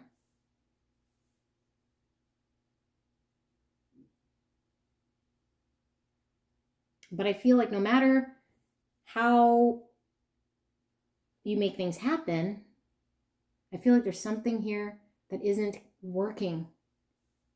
That doesn't feel like it's successful.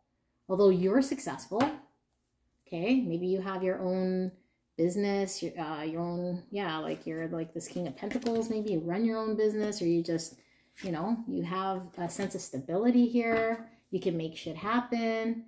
You're able to work with other people, bringing into manifestation here.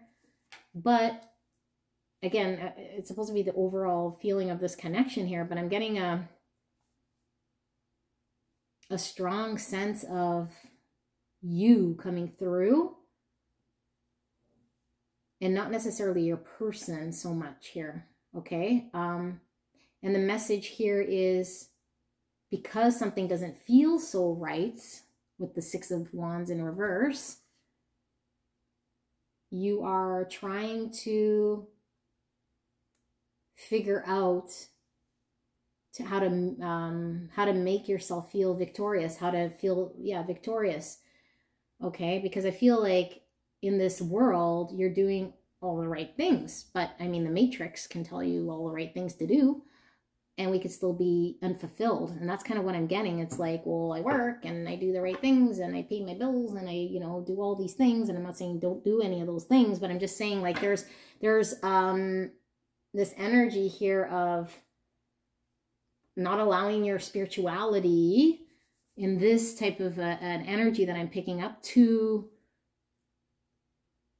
remove yourself from a very structured way of thinking. And this is why you're feeling 6 of Wands in reverse. Okay? And 6 of Wands in reverse is like where we feel like we can't win. But I do see the 10 of Wands and the 5 of Swords in reverse. So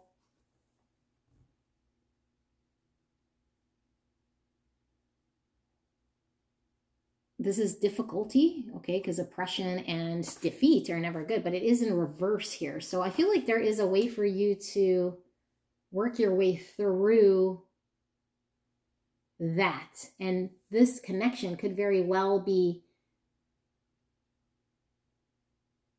how you navigate through this, or how you deal with this, or yeah, how you navigate through this and work through this will help you to maybe see this a little more clearly about yourself. Okay. Aries, Leo, Sagittarius with the King of Wands. And what I'm getting for some of you guys, because your person is coming through now actually as the fire energy, Aries, Leo, Sag. They might be somebody who is feeling like they can't get victory here, and they feel like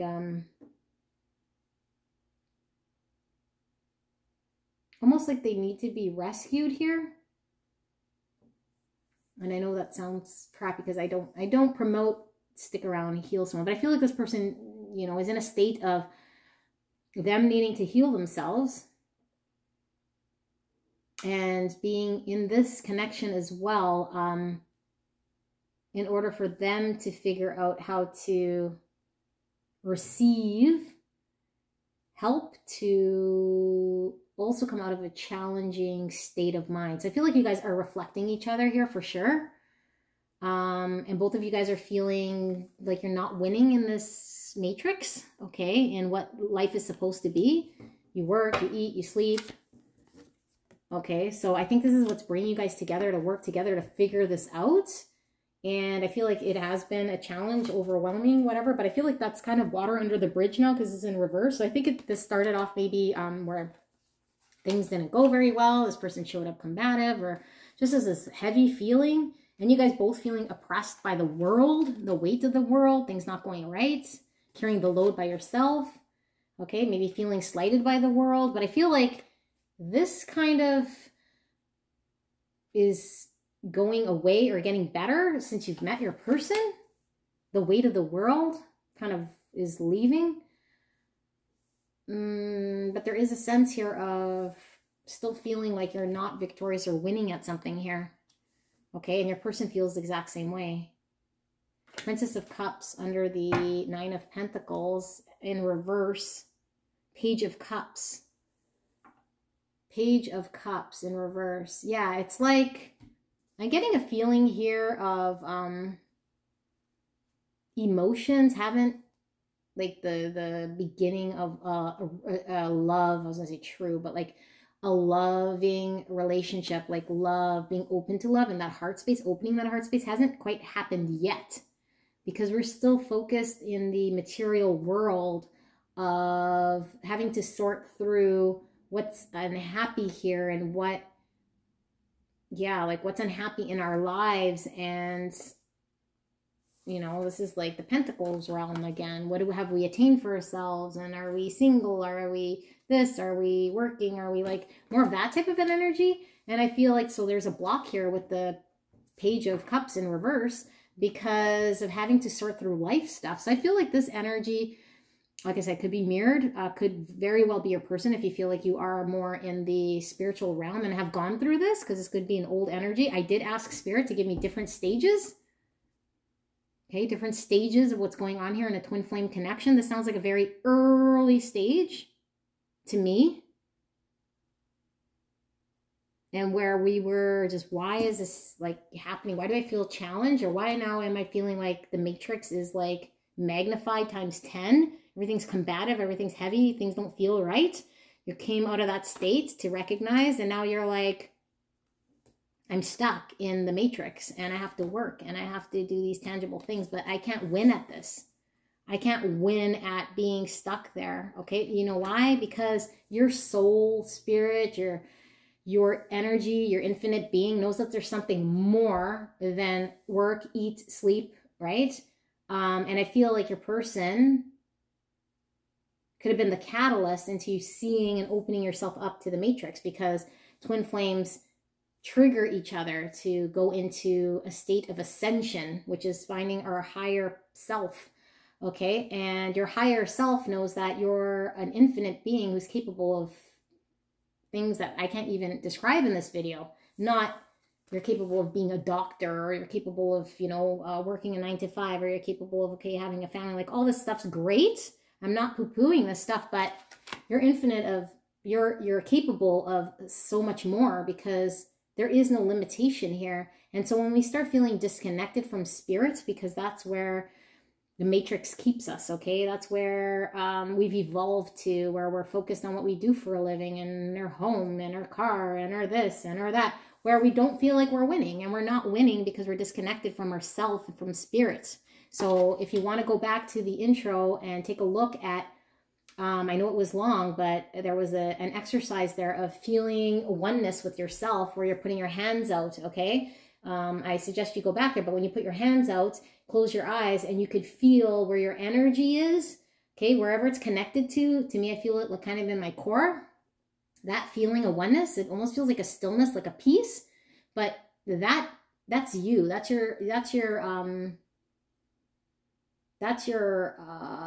doesn't require your mind. That doesn't require the matrix getting involved. That is your true self, the self that observes the mind, the self that feels connected to spirit, okay? That is your true authentic self. And there's peace, there's stillness, you're able to tap into that place whenever you want, the more you practice and the more you're in tune with that. So what I'm trying to get at here with this reading is that feeling, okay, gives you all you need to know to understand that this doesn't feel right so much, like focusing, like, I mean, these cards in the context of this reading, right, where you're having to do a 9 to 5 and grind it out so that you can have it all and be able to pay your bills and have a home and like, your spirit knows there's something not winning about this, because you're disconnected from something. So there's something you're being called upon by meeting this person,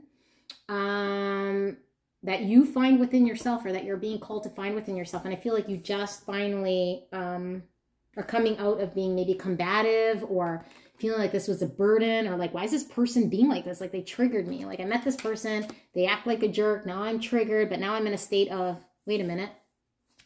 You know, now I'm questioning things I'm doing, my work, how I'm showing up. So this feels early stage. This could be more the physical 3D matrix twin. Okay, I'm not going to get so wrapped up in it, but there's like usually the divine feminine is more into her spirituality and her 5D connection. She's more in tune with that, whereas the other twin, which is generally the masculine, not always, is more in the 3D physical realm. So I feel like this energy could be mirrored, but somebody's mirroring it more in the 3D and someone's mirroring this more in the 5D. Okay. Switch roles if you have to here, but that's what I'm getting for overall energies for this connection. So we're going to ask, how do they feel? How does your person feel, or their intentions, which could be two different things, right? Feelings, intentions could be different. We'll ask spirits to communicate whatever spirit wants to communicate in regards to your person's feelings or their intentions here energetically. Thank you, Spirit, for a clear and concise message. What are the feelings, intentions for pile number 2's person? What are the feelings, intentions?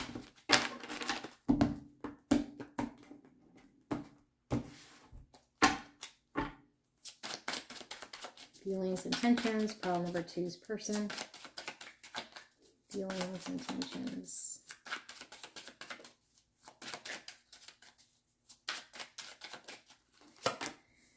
Ace of Swords. 8 of Wands.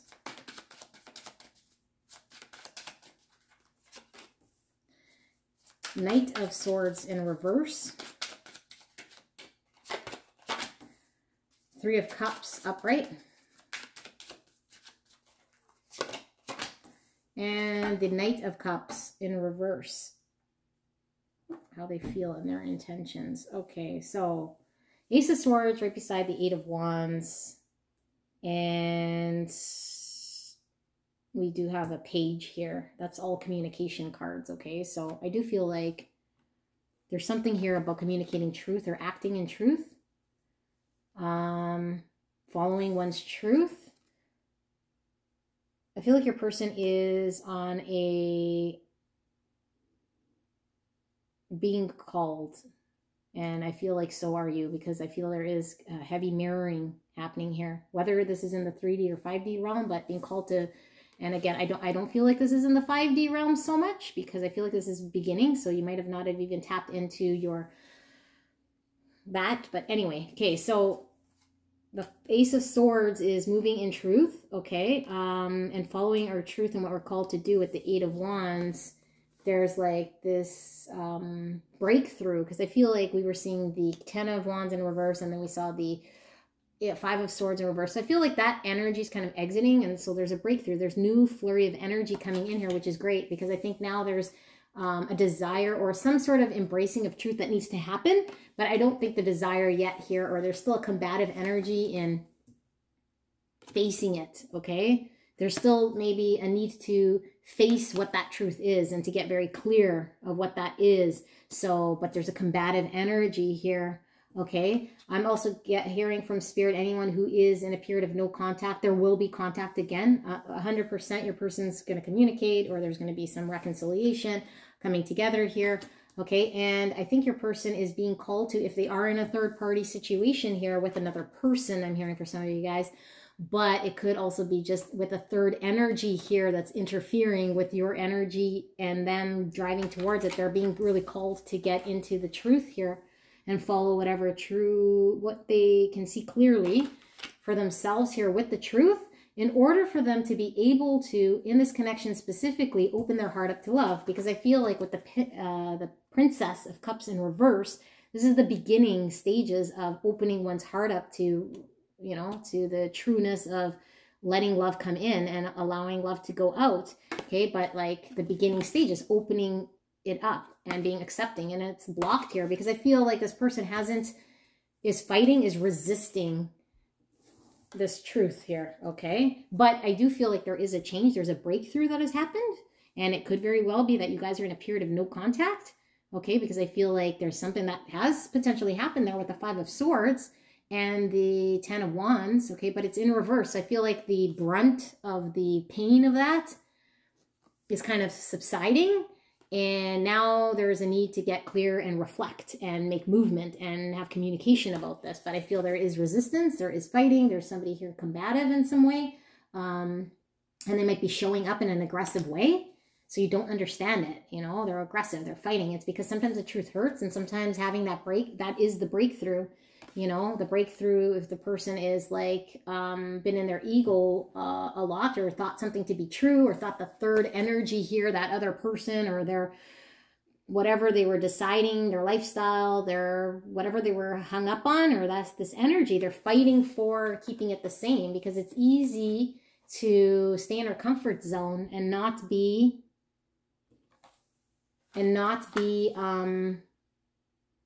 pushed towards truth, because truth sometimes makes us feel very uncomfortable, okay, when we're getting pushed to our higher self. And that's all the twin flame energy really is allowing individuals to ascend to their greatest self, right? Or else they get complacent and stuck in that matrix, in that 3D. Okay, so I feel like our overall energy here is they're combative, they're resisting, they might be being not showing up here, but I feel like they want to communicate. I feel like there is reconciliation. I feel like the third party energy is here, and they're hanging on to this complacency, this third party energy, whether it's good for them or not. They're maybe trying to convince themselves it is, but there's a truth in them that knows that this is not their truth, okay? Because there is a breakthrough that has happened here, okay? Or there will be, but I feel like for a lot of them, it's already happened, this breakthrough, but maybe they haven't communicated that to you, and they may not for some time here. But in order for them to get open with this connection, there needs to be an opening up of heart space and receptivity to this love. And maybe they're hanging on to, well, they're definitely resisting that and hanging on to whatever is going on here and defending it, and maybe being rude about it, because it's like a fight or flight thing, okay? So let's look at what is hidden, or what you need to know about this connection. So what is hidden for pile number 2? What is hidden? What do they need to know right now about this connection? Spirit, whatever you want to communicate to pile number 2 in regards to this connection. that they're not seeing, what they need to know, what is hidden, what will help them. The Fool. Keep going. What do they need to know? What don't they see clearly?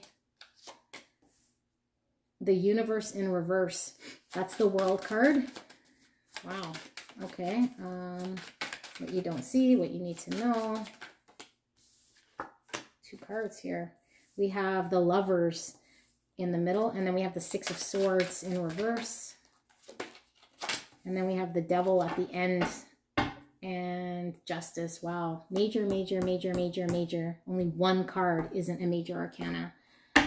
You guys are in for a ride, okay? Because I do feel like for a lot of you guys, you might be at the beginning stage. And if you're resonating with the more matrix twin or the physical twin that's dealing with more physical stuff here, then spiritual, okay? Because you could be divine masculine here, but doesn't have to be again. Again, I'm just sending frequencies to you, okay? But you have a hell of a ride here because the major arcana is talking about things that are, again, things happen, okay? And it's how we deal with these things. And I feel like the universe is aligning these things, and you feel it already, okay? The universe is aligning these things with the major arcana. This isn't like your everyday, you know, actions. This is the universe making these significant events and things and aligning people, places, and things to happen in order to guide you so that you can use your free will to decide what it is you're doing in order for you to ascend and push yourself to your higher self, okay? Your higher self. That's what these relationships cause us to do, is ascend to our higher self. So, because we asked about what you're not seeing here or whatever, we have the Fool, which is about taking a risk. It's a leap of faith into the unknown here and a new beginning. Okay, I feel like this is what Spirit is really wanting to bring for you yourself here, okay? Justice. And this is justice to bring you to your higher self, to bring you to a level of full potential, to help you ascend, to bring balance to self. In turn, this will bring balance to this connection. This will bring justice to this earth, okay? This will allow your vibration to accelerate and elevate, and in turn will have a butterfly effect in the world, okay? And also in this connection, because you guys are mirroring each other, because I do feel twin flame energy here. So it's interesting because if you take the leap, look at the alligator, right? Like, I mean, you're kind of looking at that, but it isn't in reverse. I don't feel like you're opposed to taking that risk. And I feel like maybe you're just not sure what the heck is going on here. But I feel like the world or the universe in reverse here, and what you need to know is that you're needing to close out a cycle fully here before you can probably take that jump.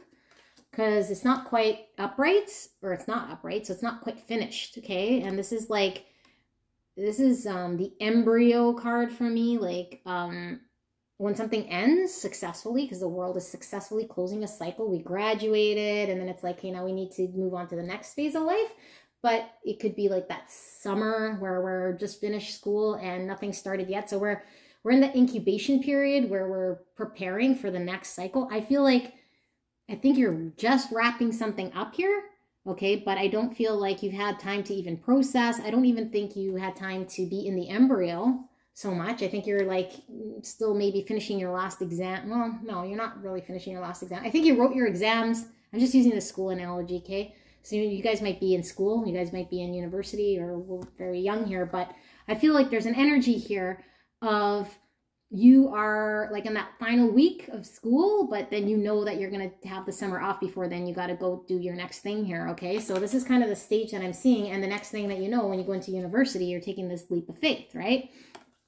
So there's still something here wrapping up, in which you feel like you know that there's going to be a decision here that needs to be made with the Lovers, okay? Because the Lovers is all about choice, and this is, I can't believe how many major arcana you have here. The Lovers is, yeah, there's something destined about this connection, but I feel like there is a choice, and the choice here, we were seeing the third party, Okay, so there could be two people. For some of you guys, I do feel that, where you're having to decide. But it could also be that other energy that I was feeling here. And we are combative. Okay. So this is what you need to know. If you're not the one combative, and I was talking about how your person's feeling, there's a choice here in which that person's going to have to use their true authentic self to make a decision here in which way they want to go. Do they want to choose the other person? Do they want to choose, you know, the career that they love and be focused on that and let this connection go? Or are they going to choose you? And in turn, you have a decision to make here too, okay? Because this is like what you're not really seeing is that there is a choice here that's going to have to be made in order to choose this connection. But I really feel like what Spirit wants to say here with this Six of Swords in reverse, a couple of things coming through very strong. One was what I was saying at the beginning, like, oh God, you guys are in for a hell of a ride. This is going to be a topsy-turvy in which you cannot escape. Okay, now I don't want to freak you out because it's like, what do you mean I can't escape? Once you see it, you can't unsee it. Once you have all this major arcana and you already saw, right, at the beginning, we saw all, you're recognizing the matrix, you're recognizing the 9 to 5, you're seeing things here. There's the Six of Wands that was in reverse. Like there's a feeling of something isn't right. I'm not winning at life in the way that I want. You can't unsee it. So there's turbulent times ahead until you sort through this.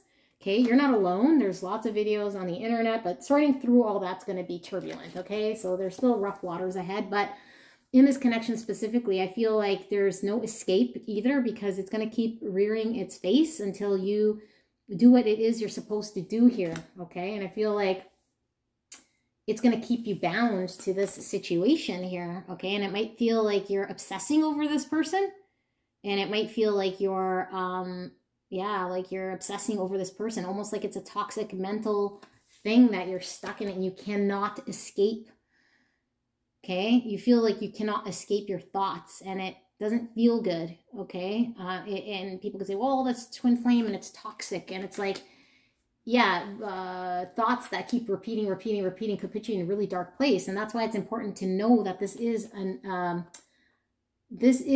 a connection in which you are being put here, or you've decided to put yourself here on earth to go through this in order to experience something here that will allow you to ascend to your greater, higher purpose, okay? And go through this journey, which we don't see when we're in it. Why is it so challenging? Why do I feel obsessed with this person? Why can't I break free no matter how hard I try? Because there's a decision you're having to make here, which impacts your destiny, your future, okay? Not as easy as, do I pick this person or that person? And then, yeah, it's done and I made my decision. It's like, okay, why are we picking what we're picking here? Are we picking the safe route? Or are we picking the best, authentic road for us to grow, to be in line with what our true purpose is and what we needed to do here on earth, okay? To raise the vibration, because again, everything has cause and effect. So this is the butterfly effect, right? What you do really impacts your whole universe around you, and you're really being called to go through this, and it sucks, I'm not gonna lie, okay? And I feel like you're still in this early stage. Also, you might be resonating. Your person lives at a distance here, okay? So that might be the Fool energy, where we're having to take this big leap of faith, or like your person's at a distance, and you might have met this person online with the world here through social media.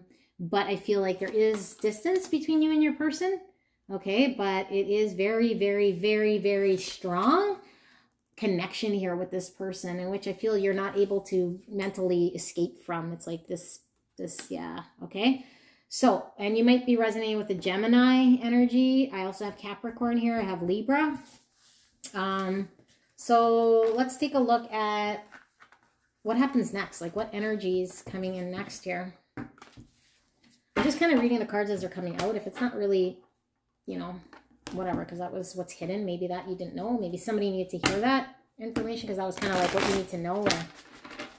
But now we're looking at what's happening next, or what's going to happen next here in this connection. What energy is coming in next? Their move, your move. Are things going to move at all, or are they going to stay stagnant?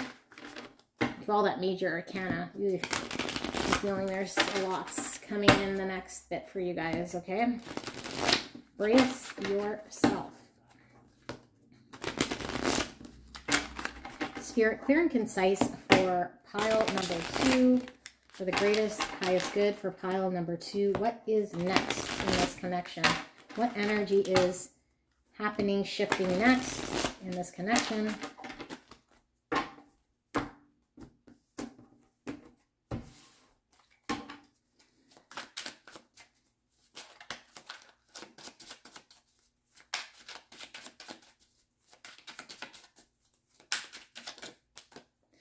Three of Swords in reverse.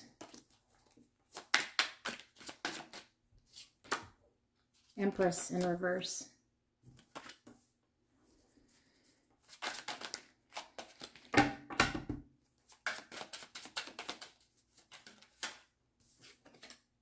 King of Wands in reverse.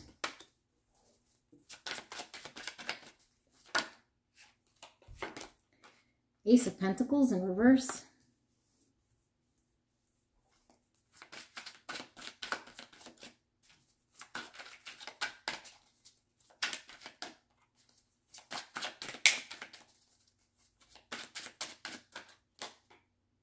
Five of Pentacles in reverse.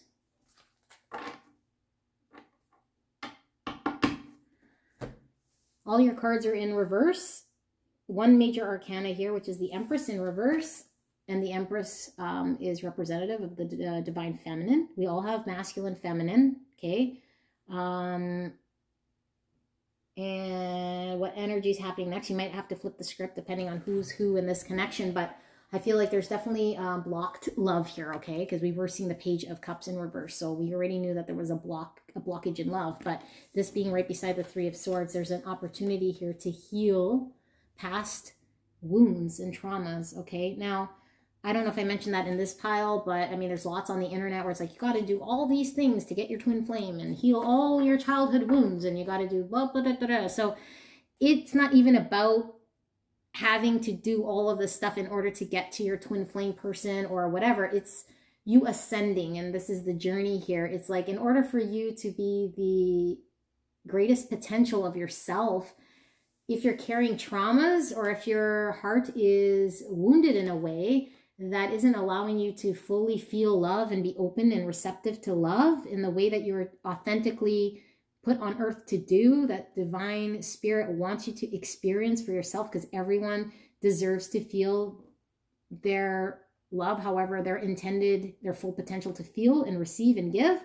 Okay, I feel there's a block in something you're healing here in some sort of, yeah, and it could be your person, like I said, flip it. Okay, and you're maybe not wanting to, I say you, could be person, wanting to not wanting to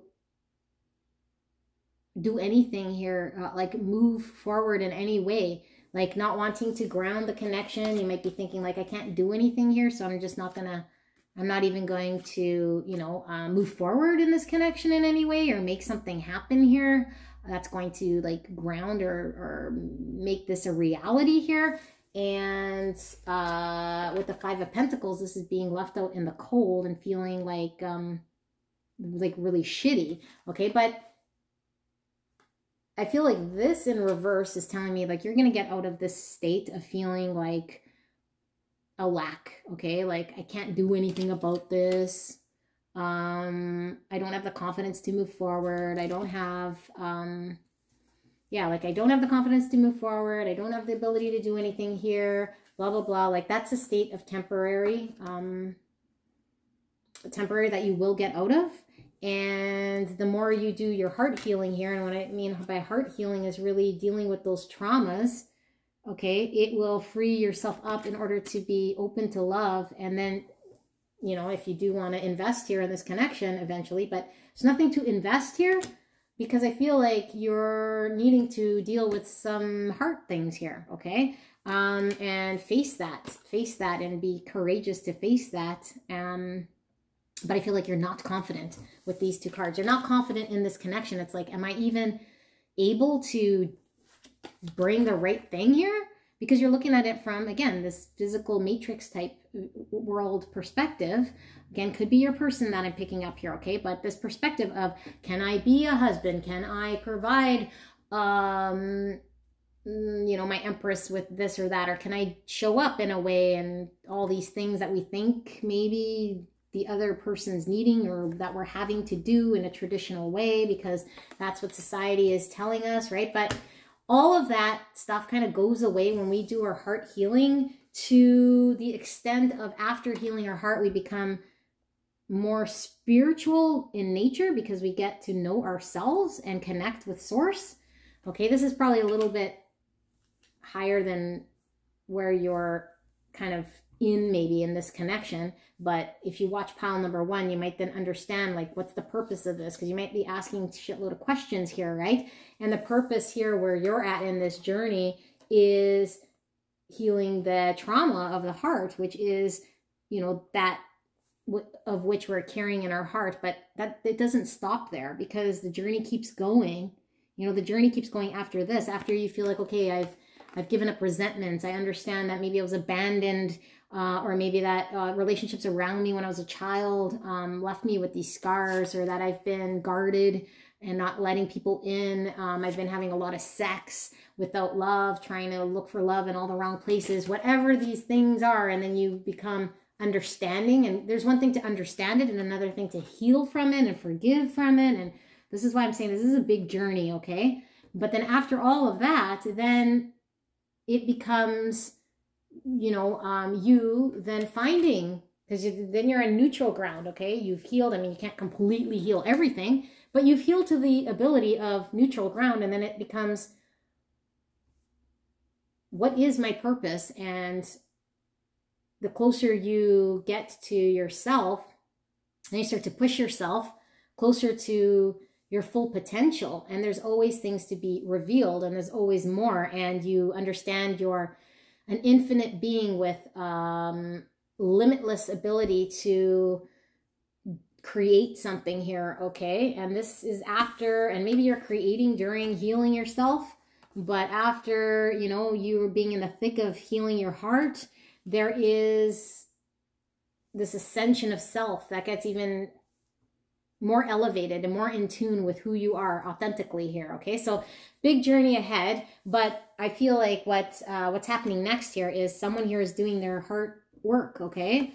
Or is needing to, is being called to, in order for them to build their confidence in this connection, specifically to move things, to ground things, to move forward. They don't feel confident right now. They got to come out of this funk. They need to be more King of Wands, which is believing in themselves and their ability to make things happen here in this connection. But if they're wounded, if they're not realizing where they're carrying traumas, they might be held back, okay? So I do feel like, because we saw all those major arcanas, that this person is being pushed by spirit and called to do this. Like it's not going to go away, you know, and they're going to feel this way until they deal with this. Yes, there's free will. And right here, it doesn't tell me whether they're doing the work or not, because I said what's going to change. Somebody needs to do this work, okay? Could be both of you guys, again, mirroring. So maybe you still have heart wounds that you're trying to deal with here. And maybe you're focused on what that person's doing and what that person's bringing into you. But Spirit is saying, what are you doing to heal your own heart? Okay, focusing on self, like remove that person from the picture. What are you doing to heal your own heart and get in tune with your traumas? How you've been unhealthily hanging on to this, so that when you do that, your person mirrors you and they're healing their own traumas. So you guys are ascending together, okay?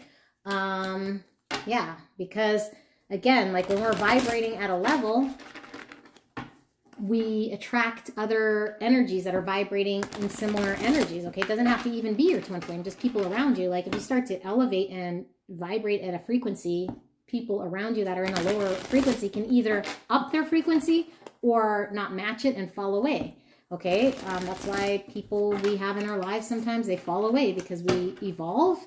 And in this connection, so either you guys, you know, evolve together. So the more you're healing and doing all that with self, your person can do the same. And we know that once we are in a place of true authenticity, a place of forgiveness and healing and unconditional love, then we're able to really know what's for us. And it could be this person or it could not be. I have a feeling that you guys are twin flames here, but could be this person is in your life for this journey, right? But Is it what you want? I don't know, because once you reach that state of knowing what's for you, it comes to you, and it doesn't feel so heavy, you know, but this could feel heavy, and it feels heavy for sure, or will feel very heavy, because there is something that needs to be done here. There's something you are being called to do here, and that your person's being called to do. So I don't need these. I want guidance. So we get guidance for pile number 2 before we wrap up. Spirit, what is the guidance for pile number 2? What is the guidance? 54 with tools. Tools is also the magician, because the magician has all the tools to manifest what they need. Tools. I feel like you have the tools that you need to get through this. So when you start feeling stuck, when you start feeling like giving up or crazy, and that devil takes hold, and obsession, and ups and downs, and fogs, and okay, just know, keep reminding yourself that everything you need to get through this is from within. Okay, so that exercise I was telling you with the hands, okay, feeling that where it feels inside you, that feeling, get in tune with yourself, because that's where you find the tools to deal with anything life throws at you, including this connection. Okay, any situation where you're feeling like you can't deal with it, or blah, blah, blah, then you're in your mind.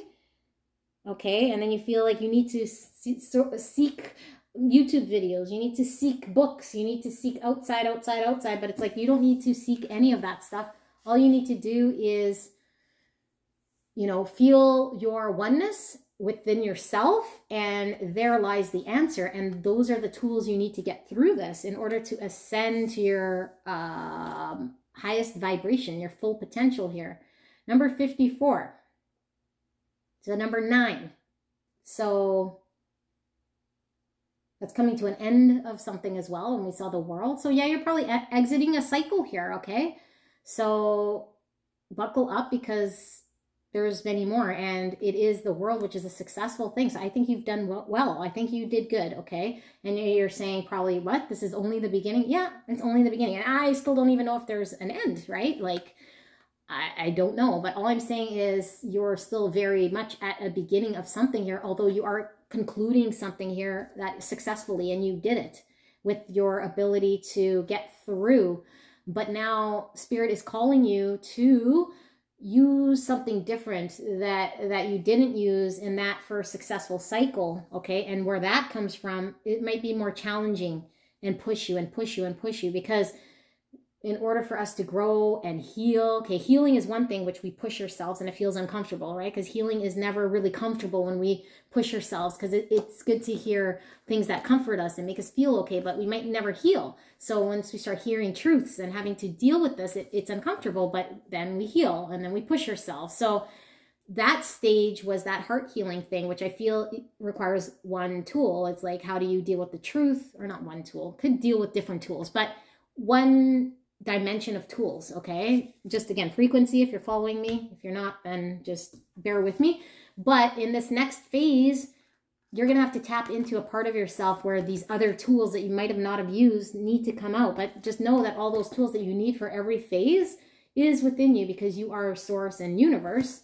Okay, so the tool is there, but don't try like hammering the nail with the pillow, right? Like the pillow that you use to heal your heart to sleep, right? But now you're being asked to hammer nails. So it's like you're going to be called to do different things, to learn different things here, in which you need to use different tools. Okay, I was going to say proper tool, but there is no such thing as a proper tool. It's just finding it within you and allowing it to be authentically aligned. Okay, in order to get to the next phase, because I feel like everyone's journey is different, and everyone carries within themselves everything that they need in order to make it through their own journey here. So if I say, well, you got to use the hammer for the nail, and you're listening to me, then you're seeking this hammer that you might not have, right? And you're like, well, I'm stuck with this nail. Well, maybe your thing is you have like mind zap. That's your ability. So you have a nail and you're like, mind zap. And then the nail just like, and I'm here hammering away, because for my tool, I have hammer, you have mind zap. And that nail just gets zapped right into place. And I'm like, how the frick do you do that, right? I'm getting into some crazy world here. I'm just letting it rip for this reading. But that's what I'm getting from this tools, okay? She's very unworldly. She has walking on crystals. She's getting crystal clear about her abilities. Look at her ability. She has she's very clear that she can accomplish anything here, okay? You can accomplish anything here. You have the tools. You just need the clarity to know that you have the ability. You don't need to figure out which, all the tools that you do have. Do I have zap? Do I have hammer? Do I have, like, then you're in your thought again. But it's just like, okay, spirit and self and a knowing. And then you just zap that nail and know that you have it, because it's a natural thing. And whenever we're authentic and not fighting and resisting, we're naturally ourselves, things happen in a flow, okay? It's not resistance. It shouldn't feel off. I mean, it can hurt in healing, but once we're healed enough, it should feel right. It should feel non-resistant. It should feel natural and authentic. Okay, so I hope this helped. I hope I didn't lose you guys. But I love you guys very much. I hope this helped somebody. I know it's a little different than what I normally do, but I hope I don't lose you guys. And bless you so much. I will see pile 3 in a bit. Bye. Hello, my gorgeous. Pile number 3. If you pick the blue cat's eye right here, beautiful egg. Isn't that gorgeous? Absolutely gorgeous. Then pile number 3, this is your reading. You might want to go check out other readings here if you feel as though this is not the right message for you, because I wasn't intending on doing like a 3-hour video, but this is what it appears like it's headed. But this reading is really supposed to be this twin flame journey, okay? Now, if you're not labeling your connection as a twin flame, that's fine. Because, again, you could just be having a connection and you don't know how to explain it here. You know, your soul person, soulmate, whatever. But it is a connection here in which is different because you feel as though there's something about this connection that's just not like another connection that you had, okay? So we're going to be looking at what's going on overall, the overall energy here. And then your person's intentions and their feelings, which could be different, right? They could be feeling a certain way, but their intentions, something else. So we'll see what Spirit wants to communicate. And then what's hidden or energy that you need to know. Okay, what you need to know about the connection, something maybe you're not seeing clearly, or just Spirit wants to communicate that will help heal you or guide you in either moving forward, moving on, or provide clarity. And then we'll look at upcoming energies. You know, what's going to shift here, what's coming in, what you can expect energetically. And then we will ask for guidance from Spirit. Okay, so we have lots to cover. And you might want to go listen to the full intro in regards to becoming, one with self. Because I feel like that might help here for somebody here. I'm also getting a message here for a divine feminine here that has a masculine. We'll see with the cards, but this might be just, separate from this reading. I don't know, but somebody needs to hear it. A divine feminine has a masculine who is like coming in and out, pulling away. I mean, that's the typical story, but I feel like the pulling away and the coming in and out is,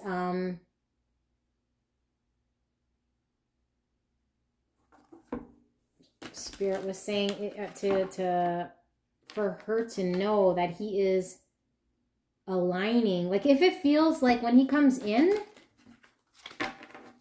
when he's around, okay, when he comes in, when he's around, it's almost like he was never gone. And it's confusing, okay, because it feels like he was never gone. So, but he's in and out. And it's because your vibration is really high. And when you're in a vibration, he can meet you when he's in that vibration. But if he's involved in other vibrations, then he can't meet you at that vibrational level. And therefore, he is not around. So that's the in and out because he's calibrating. And the fact that he was able to meet you at that vibrational level at some point, because you were attracted to them, okay, that he's capable of reaching your vibrational level, clearly, or else you'd never meet him or be with him. And I say him, it could be her.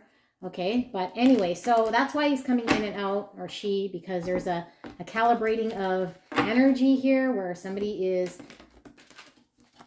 trying to match your vibration in order to meet you at your vibrational level, okay? Especially, like I said, if when this person is around, it feels like, it doesn't feel like conflict. Okay. So let's see what we see. I don't know if that was something somebody needed to hear, but we're going to ask Spirit for a clear and concise message for pile number 3 in regards to overall energy. Thank you, Spirit, for a clear and concise message.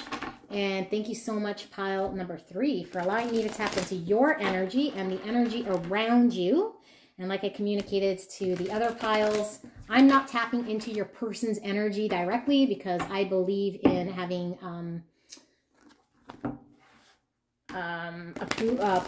permission to tap into people's energy. So what I'm doing though is objectively getting spirits to tap into the energy around you. And if your person's in your energetic field, then objectively spirit is communicating whatever frequency of energies need to come to you to communicate what's going on with your person. Okay, so that's why these readings could be very self-focused, like the other 2 were, but yeah, that's what's happening here. Okay, so, and I know in my other readings I'm like, I'm tapping into your person's energy. I don't tap into your person's energy. I tap into your energy and your energy field, and spirit is just communicating. So for the overall energy here, we have the Lovers. Wow, Gemini energy, first card. We have the Knight of Swords. Ooh, 6 of Pentacles. Ace of Pentacles went flying in reverse.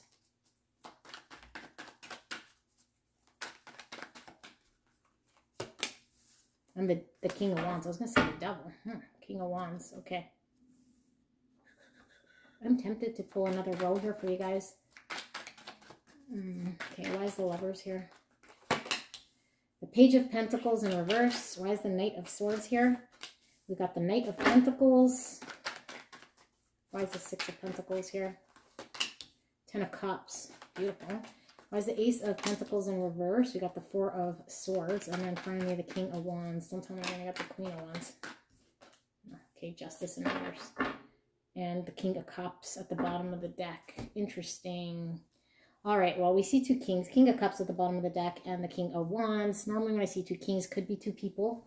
Okay, because, I mean, that is, when I see kings and queens, I generally see them as, you know, full, mature men, women. But I say men, women, you know what I mean.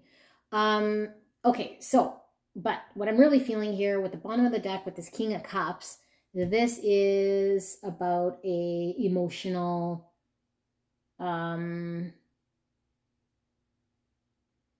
heart space in which somebody has to be mature enough to inhibit. Okay, because the King of Cups is very mature when it comes to allowing himself to feel emotions, be receptive to it. The 6 of Cups is in reverse here. So 6 of Cups is we're hung up on something from the past that's keeping us held back, like a memory, a person in the past. So a couple of things, because this is overall. Your person could be stuck with the situation of another person here in which they can't get over. That's not allowing them to fully embrace their open heart here in this connection because they're emotionally invested. Sorry, as I move the cards out of the thing. Emotionally invested in a connection here from the past. They're stuck in the past. Or if it's not another person, because it doesn't have to necessarily be, they're kind of not able to move on from their comfort of what they know. Their family, hometown, their routine, their blah, blah, blah. There's something here that's keeping them in that energy of comfort, of home, that they're emotionally tied to, okay? Because it's difficult to do new things here. So your person could very well be the type of energy that might not be so risky or just really tied to that. I do see a King of Wands here, okay, which is fire energy, Aries, Leo, Sagittarius. Maybe resonating. We saw Gemini here as well, okay, but, and then Libra. But the opening card here with the Lovers, like, wow, this is definitely having to choose. And because I'm talking about the 6 of Cups in reverse, this, I'm going to read this as your person's energy because that's kind of how it's coming in. And if it's you can flip the script here, but the majority of the people here, this is your person, is having to choose between this connection, you, okay, because that's what this is about, the overall energy in this connection, and a person that they need to let go of because it's already over. Okay, this is already over, but their heart space is not, and it could be in the subconscious. It's not like, oh, they're still hanging on to their ex and talking to their ex, but subconsciously, they're emotionally tied to them by a cord, by a situation they can't let go, by emotionally being invested here, or they are stuck in, you know, their hometown with their family, their friends. They don't want to grow up. They don't want to detach from something that they're comfortable with here, because it's bringing them closer to home. It's a routine, it's easier, it's safe. So they might be pulling away here with the Hermit, okay? And because of the opening message there that I had for the Divine Feminine, where you're masculine, because this is what I'm feeling again. If it's not masculine, then just whatever. But you'll get the gist of the energy, because all I'm doing is transmitting a frequency here of the energy to you. Okay, that's important that I've been communicating that with these readings, because I feel like people think they're taking my literal word, but it's like the energy, the frequency here, the flavor, so that you know what sort of energy I'm feeling, because that's exactly what it is that I'm trying to communicate, is the energy. So the energy that I'm feeling here is your divine masculine person, the person who's hot and cold or comes in and then removes themselves emotionally, and then they come in and it feels like you're connected to them because you're vibrating at a level, is because this person is able to vibrate at your level, that they show up here. But when they pull away, they're like in this energy of being hung on to a past, vibrating in a level that they need to resolve, and they really need to reflect on. Okay, they need to go within to recognize this, where they're emotionally hung up, where they're being held back by a thought, a person, place, or thing that's holding them back. And the only way to do this is to go within. I mean, you can't do this for them. You could certainly trigger them in a way that will be the catalyst for them to self-explore, okay? Because this, when we have this type of an energy, we don't feel good. And this could really hold us back from moving forward with ourselves. Yeah, and under the Hermit is the Chariot, forward movement, balancing through the dark and light. So although we experience something here, like having to part with our hometown or friends, things that aren't vibrating with us, we move forward. Okay, although we were in a situation where we had an ex here in a memory, and they broke our heart and we're attached emotionally, we move forward. It needs to be forward movement and a balance through, in order to have a Two of Cups, in order for there to be a healthy heart to give and take.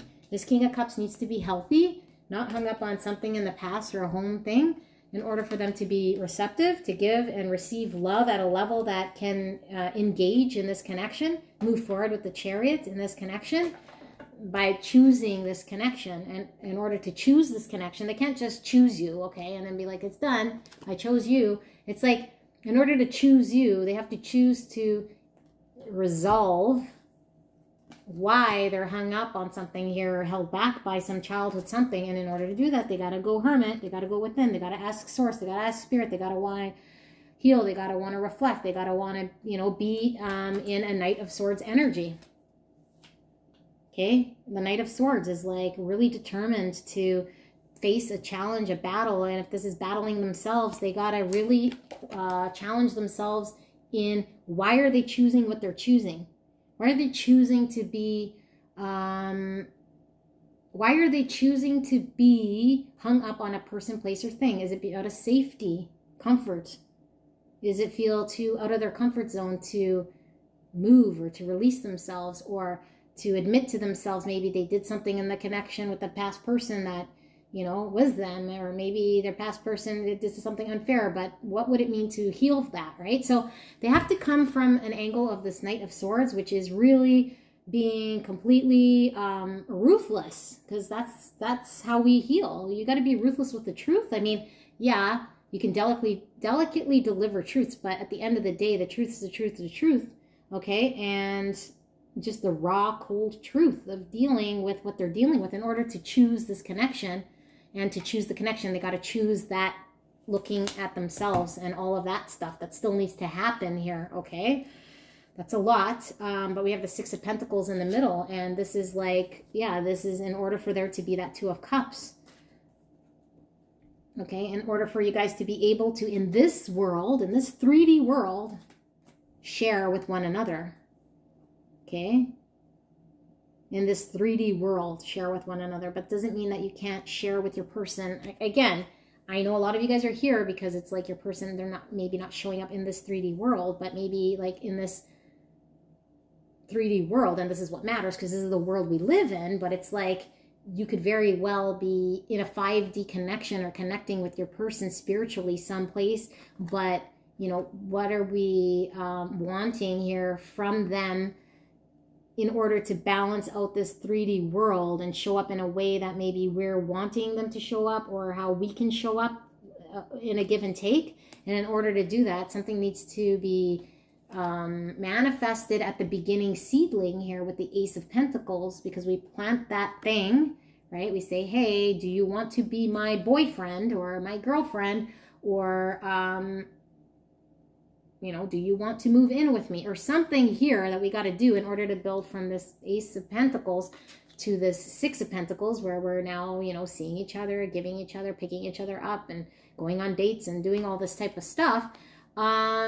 That's like all 3D type shit, okay? So we're talking more like, what do they need to do in this 5D realm of healing and introspection in order to get to the 3D? They got to deal with all that 5D stuff, okay? And this is the Ten of Cups right in the middle here, because that's what's going to give them emotional fulfillment, okay? Not just saying, okay, now that I live with you, now that I show up, everything's healed and it's a balanced relationship. No. It's like, now that I want to choose you in this 3D world, I have to be like this Knight of Swords and really, you know, challenge my own thoughts, you know, ask myself why I'm being held back by some place, person, holding myself back, not letting myself open up to love, you know, why I can't move forward, why I can't give and receive love, like my heart feels blocked. Sun underneath that. Okay, Sun in reverse. This is needing to get further clarity as to why we can't do this. Sun is joy and beautiful energy. This is Source. Okay, getting in tune with Source. So there's lots that this person is having to kind of do and look. King of Wands here, like I said, is like having that courage to face this as well, because in order for us to move like this Knight of Swords, we have to have some level of belief in ourself, okay, and drive and wanting to do it and figure it out. And then we become ruthless with the truth and fighting for the truth, whether it's them uncovering something very painful or uncovering something very beautiful here. But this Knight of Swords is going to find the truth, okay, and is ready to face it. And in order to do that, it has to be inspired and wanting to have that drive to do it. But if this person is not really in the mood to find out, I mean, then they're not really choosing this connection, are they? In order to choose the connection, they've got to choose to be unwavering, dedicated to finding truths, unwavering, undedicated to healing themselves, figuring out what's what, in order for them to show up or plant a seed here for there to be something happening here, manifesting in the 3D world with you. Okay, and again, Page of Pentacles in reverse, the Ace of Pentacles in reverse. Nothing's going to happen here. Okay, in this 3D world. This is like, this can't happen. I say nothing yet, okay, or maybe ever, but nothing can happen here. This person can't move forward and plant something here with you until all that other stuff is kind of out of the way. And it all starts with this King of Cups who takes action into his own hands. This is a slow progress here with the Knight of Pentacles. A very slow progress, okay? But it is indeed still a manifestation here. If you see, the Knight of Pentacles still has a pentacle, okay? The Page of Pentacles is reversed, because I feel like this is talking about maybe what you're wanting to see in this 3D world, okay? We're now boyfriend and girlfriend. We're now living together. We're now, he bought me a ring, or whatever this thing is, okay? But what this is, I mean, it's still a pentacle, but I feel like there is movement here in the manifestation, but I feel like the early stages of this manifestation take quite some time to get to the level that we actually see some tangible progress here to get to a 6 of Pentacles, okay? And then eventually build to a 10 of Pentacles, which is our legacy. But I feel like this person is moving slowly in that direction, okay? And they're moving in their direction because they need to find their 10 of Cups. They don't need to, but I mean, Spirit is pushing them, guiding them, just like Spirit pushes and guides us to find our emotional fulfillment, okay? This Knight of Pentacles is going right into this 10 of Cups, okay? Because this person wants to find their full emotional fulfillment here. And I feel like this is going to take some time to reflect. They're going to have to go Hermit because we saw the Hermit. Now we're seeing the 4 of Swords, okay? And I feel like there is some heartbreak here from having to either part, like I said, with a hometown or with their way of life, or with the person that they were attached to at some point in time. Okay, they might not even realize in the subconscious here, and they might say, I'm not attached to my ex in any way or whatever, but there is heart healing that needs to happen, because this is when we're in a state of having to reflect on things that have happened and taking a time out to strengthen ourselves and understand ourselves better here so that we can move forward. And I feel like right now the Justice is in reverse, and this is under the King of Wands. So I feel like your person's not going to be able to want to move towards you or this connection, or be fiery and driven and have the confidence to move forward until they get balanced out here and find the sense of justice and balance, okay, within themselves. And then eventually in this 3D world and how they're showing up and grounding things here and giving and taking in this material world, okay? But this is a long process. So that's the overall energy, and I think this overall is probably overall of the connection, which I feel like the other 2 piles were kind of overall connection, more so than the energy going on around you. But that's overall energy. So now we're looking at how they feel and their intentions, okay? So Spirit, can we get feelings and intentions for pile number 2's person? How are they feeling? What are their intentions? And these can be, like I said, 2 different things. We could be feeling a certain way, but our intentions are different. So we'll see what Spirit wants to communicate for feelings and intentions for pile number 3's person.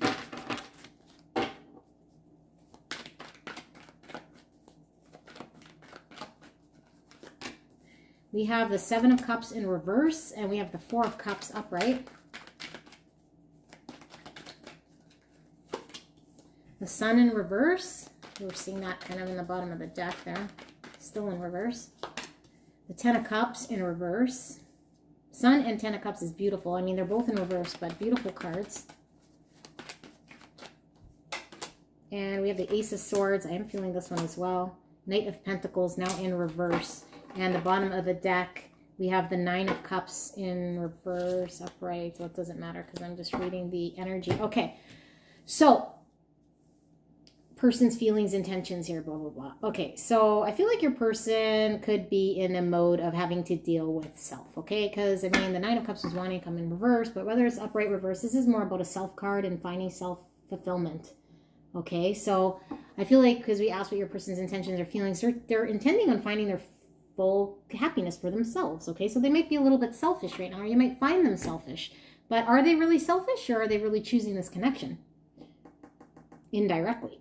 Okay, because in order for them to choose you or move forward healthily in this to that 6 of Pentacles where you want to be, which I feel like you probably want a 10 of Pentacles and the 10 of Cups, but for some reason, I feel like a lot of you guys want this. You're focused on that 6 of Pentacles where it's like, I'm giving and taking, and you want them to give and take and give and take. But anyway, that's a whole other thing. Okay, so let's say this person, you know, they're focusing on themselves, and in turn they're focusing on themselves, and in turn what this does is you're choosing this connection, because at a certain point here, the 9 of Cups is personal fulfillment, but it's still not a 10 of Cups. Okay, and this is in reverse, because I don't feel like your person's focused on a 10 of Cups, which is 2 people coming together fulfilled to, you know, bring the cherry on top of a relationship here, which is absolutely wonderful, you know, being able to come together with another person. This is magic. This is beautiful. I don't think your person's seeing it like that right now, because they're still in their needing to work with their 9 of Cups, and it might feel very selfish to you. Okay, and so kicking off this reading, we have the 7 of Cups in reverse and the 4 of Cups. So this is somebody who is, you know, maybe seeming like they're not interested. They're not taking the cup in front of them. They're kind of wallowing in something here. And we were seeing that Six of Cups in reverse. So yeah, they're focused on something else here because they feel like this is what's bringing them this emotional fulfillment, right? But they know something's not right, or they're working on their emotional fulfillment. But it's like, how are they going to emotionally fulfill themselves if they're complacent, if they're choosing like to be safe? Maybe they do feel like, okay, well, at least I feel safe, but there's something missing here. It's still not a Nine of Cups because they're still not emotionally fulfilled here, okay? Or if they're hurt from someone from the past, so they're blocking out love, that's still not their Nine of Cups. So they're in this state. And when you're in this state, you don't see the goodness that's around you. You're focused on that type of an energy, okay? And the fact that the Seven of Cups is in reverse, this could be somebody coming out of a state where they were really unclear and they were really muddled. And now maybe they're getting clear and they're trying to see the cup. But this is also about making the wise decision. Okay, and we did see the Lovers. It's also a choice and a decision. But I feel like there's a need to choose wisely here for this person. Okay, because they could choose the Snake Cup.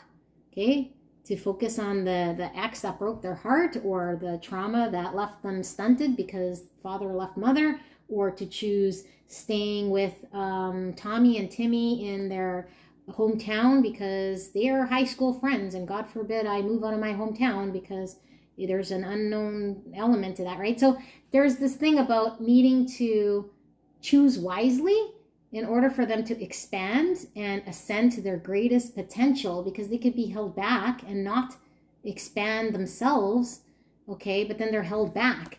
And nothing wrong with a Nine of Cups, but it ain't no 10 of Cups, okay? And once somebody reaches this Nine of Cups, trust me, they're going to be in search of a 10 of Cups, okay? Which is blocked right now. And I feel like your person's not clear, okay? Because this is in reverse with the Sun, and the Sun is very positive, bright light. It's certainty and clarity. I feel like there's delayed clarity here, although I feel they're coming out of a state of confusion. Oops, with this one, Seven of Cups in reverse, coming out of maybe where they were overwhelmed and not seeing clearly. I feel like there's some light here, okay? They're having to choose something here, but they're still a little despondent and disinterested and not taking your cup just yet. And they can't take your cup just yet because there's work to be done. They're still working on the Nine of Cups before they could take your last cup, okay? You're offering this last cup to take them from a 9 to a 10. But if your person's not at a 9 yet, they're going to be in this state. They're not taking your 10th cup. You just keep offering them this 10th cup so you can have your 10 of Cups. Keep offering it to them. They're not going to take it, okay? Because they're most likely at an 8 of Cups, or maybe, no, they're at a 7 of Cups, and they're coming out of their 7 of Cups, okay? Because it's in succession. They go from a 7 to an 8 to a 9 to a 10. So the 7 is really confused. So many options, not sure what to choose. Fantasy, head in clouds. It could be this. It's wonderful, but I'm just going to stick to what I know. I'm not sure. I'm confused. I'm going back and forth. This is coming out of that state. And then they're 8 of Cups, where it's like, oh shit, like I got to walk away from my hometown, from Timmy and Tommy. I got to walk away from this heartache from my ex that I've been hanging on to. I got to walk away from what I'm emotionally carrying that isn't fulfilling to me, so I can find my 9 of Cups. And once I work through releasing that, I'm now at my 9. And then I could see your cup that you're offering to me. And then I could take your cup because I see it clearly and I can accept it. And we can have a 10 of Cups together. But we're blocked right now because I'm being a little crybaby. Okay, I say crybaby because this is my crybaby card, where someone's seeing not the good and there's wallowing in some sort of thing. But I feel like your person's getting out of it, okay, with the 7 of Cups. They're in the 7 of Cups. They're going to have to do the 8 of Cups thing. And that they got to get certain, but this is kind of delayed certainty. Yeah, they got to get honest. They got to get clear. This is all about getting clear, okay? And this is blocked, so they got to get clear. They got to get honest. They got to get truthful. They got to communicate their truth to themselves, most importantly, okay? And if they can't communicate truth to themselves, they're not going to be able to communicate to you, okay? This is why maybe some of them are poor communication. And I also feel like this is also a card about getting clear, okay? When it's in the reverse, it's like out of confusion.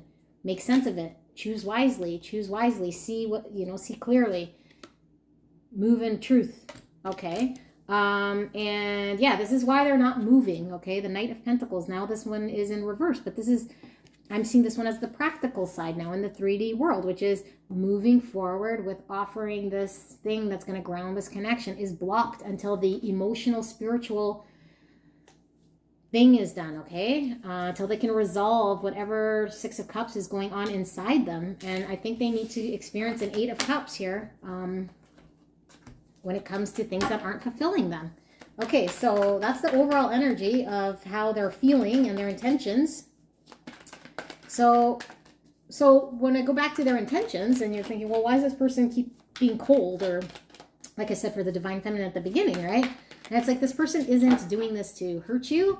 I feel like this person is really needing to step up and examine why they're in their safety comfort zone of choosing something here that's in the Six of Cups reversed. Okay, and they need to start questioning that and really lean in on the truth and get clear about that and not lie to themselves about why it is that they can't choose this connection or why it is that, you know, they're not taking your cup. And I think they're being truthful when they're not taking your cup because they can't. They still need to go through a series of steps here, okay? So what's hidden and what do you need to know? What is hidden and what do you need to know? Spirit's saying to take these, okay? 9 of Cups. That's right. 9 of Cups coming out, okay? Because they need to get to that state of emotional fulfillment within self. They're happy with themselves. They're satisfied with themselves. They're okay with themselves. They've released the 6 of Cups, okay? And now they can see your cup and add it to their 9, and now there could be a 10 at some point, okay? So this is what you need to know. That's how it works. Judgment in reverse. That's exactly it. They can't accept your cup and go to a 9 of Cups yet until they face a judgment here. And this is us coming into our aha moment with our life and everything that's happened before this period of time in order to deal with the situation, okay? It's in reverse. So it's like somebody not coming to terms with having to leave their hometown or having, like those are examples I'm using, right? Having to be honest with themselves about a situation here in order for them to open their arms up to receiving karmas and seeing things from a different way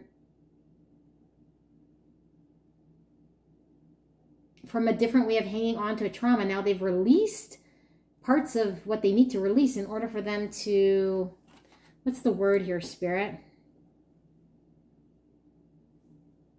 Know how to move in truth is what I keep hearing, right? Because when we're in our judgment, it's like now we got to deal with things that are going on and move in truths and not fantasy and not make up stories, but it is in reverse. So there is some trying to resist what they're needing to do here. Okay, Temperance also in reverse. Yeah, resisting. This is bringing healing to a connection. Okay, this is the ability for them to take whatever sort of healing that needs to happen in order for them to bring balance to a situation. But if they're not healed, they're not there, then how could they bring in this temperance into this connection? They can't. So it's out of balance here in reverse. And yeah, and of course the judgment in reverse, right? Because they're not at that point yet. They have to go through a series of steps here. And there's the Page of Cups in order for their heart to open up. Okay, this is the beginning stages of a heart opening up, allowing ourselves to open our heart up. Okay, innocently. This is pure innocent love, unconditional love, the beginning of it. But I feel like your person, in order to get there, is really going to have to bring this balance and this healing to find their 9 of Cups first. Okay, and then they see your cup, because the Page of Cups, this is the 1 cup adding to their 9 to make the 10 again. Okay, or they need to come from the 9 of Cups in order to offer you a cup. So both parties need to kind of be at this 9 of Cups stage in order for there to be an offering to have a 10. Okay. And this is what will happen next. So I feel like your person's going to have to come to terms with some sort of judgment that they're resisting. They're going to have to see that cup that's being offered to them by you, because I see you're offering them a cup, but they're resisting. See if we see a little bit more here and what's happening next. What's happening next for pile number 3? Okay. 8 of Wands, and we also have the Page, which is communication. So for those of you guys looking for what's happening in this 3D world, like there is going to be a form of communication, but I also feel like there's going to be a form of a breakthrough here in this connection, where I feel like your person, again, they were coming out of that 7 of Cups. That's to be celebrated, okay? Because coming out of that 7 of Cups is them getting clearer. But I mean, it's still needing to choose wisely. Them still needing to maybe go through an 8 of Cups. They might jump from a 7 to a 9. I don't know. I don't think so. I think they need to do the Eight of Cups, which might take a while here, but there is a breakthrough with the Eight of Wands, okay? And that's breakthrough, forward movement, things moving again. And maybe where things were stale, now there's communication with the Page and the Eight of Wands, okay? And the Ten of Wands, lots of passion here. Oh my God, with the 8 and the 10 of Wands, that's like desire. And maybe your person is really intensely missing you on a physical, passionate level here, okay? But I feel like there is a heavy burden here with the 10 of Wands of somebody feeling like they're having to carry a load on their own, okay? Because maybe there's a realization here of them needing to do an 8 of Cups. So it's like this heaviness. They're going to have to sort through this, you know? And sometimes it's easier just to look the other way. So let's see. Why is this 10 of Wands here for what's happening next? And it's a heavy burden for you because, I mean, you're in a situation here that, you know, you might feel like you're kind of alone here. 6 of Wands, that's the victory card. And it's also the ego card. And it's also about something about being in the public eye or what we appear like to others. So maybe there's a lot on appearances here, how things might look, okay? But it's what happens next. And I feel like it's going to be a heavy load, but I feel like there is victory to be had, that there is breakthrough, that there's communication here. I feel there's a positive energy here of what's happening next here. There's a win, okay? These two, these three, and then we'll get into guidance. So we have the 3 of Pentacles in reverse, the Ace of Swords, and the Death. Oh, wow, okay. So this, again, emphasis on this 3D world of whatever, you know, you were wanting, that 6 of Pentacles, the give and take. What are they doing here to balance things out? I feel like if your person is not showing up and investing, tangibly grounding this connection and doing something to show up in this connection, then just challenge your thoughts as to, okay, well, they're not doing anything, so they're not doing anything. But in truth, as I flip the Ace of Swords, there is a truth that they're working on. There is an inner truth, but a truth that needs to be followed here. And the bigger truth of the matter, yes, it's true, they're not showing up. Maybe they're not putting in energy. They're not doing what they need to do here. But like when it comes to in your eyes and what you're seeing, but the truth of the situation is there is a bigger truth in which they're following, in which they're having to find their 9 of Cups, security, stability within themselves. We've seen the 10. We saw the King of Wands. The King of Wands is confidence, okay? The King of Wands knows how to get a 9 of Cups. Your person is getting their 9 of Cups, okay? They're following this truth. I feel it strongly. And this is what's happening next. I feel like they're living in their truth. Although they might be a little behind, they're living in their truth. They're getting clear. They're coming out of their 8 of Cups. They're getting very clear as to what they want to do. They don't want to live in a lie. I feel like your person wants to follow this truth. They really do. But sometimes we're in denial because we're 6 of Cups reversed, hung up on something we don't see. We're more complacent. It's easier to just stick to what we know, right, than make a move. But I feel like your person wants to break out of that, no matter how painful. They want to follow the truth. And if the truth of this leads them to this connection, that's where they're headed then, okay? Because they do want the truth of whatever it is that's going to lead them to eventually get a 10 of Cups. But to do that, they need to get to their 9 of Cups. And how do we know? Because we see death, which is transformation. Your person is going through a major transformation. And because in twin flame connections, there is mirroring. So you could be experiencing this. This could be you and not your person. But there's a transformation happening here. Everything we know is flipped completely upside down and discarded. Nothing that we don't need anymore. Nothing. Everything we don't need anymore is removed. Nothing remains sometimes. There's nothing there. And we got to build it up. And sometimes things just change and transform and they're different and can never be the same. All we know is there's a transformation happening here within your person. And they're needing to shed everything that doesn't work in their life. This is a painful process. Okay, they could be going through a spiritual awakening. Most likely, okay, they're transforming. They're trying to find their happiness here. They might have to let go of old friends, old friendships, old outdated ways of believing, painful situations from childhood, from exes, their baggage. I suggest you watch pile number 1 and pile number 2 because that might add some insight. But let's ask for guidance here for pile number 3.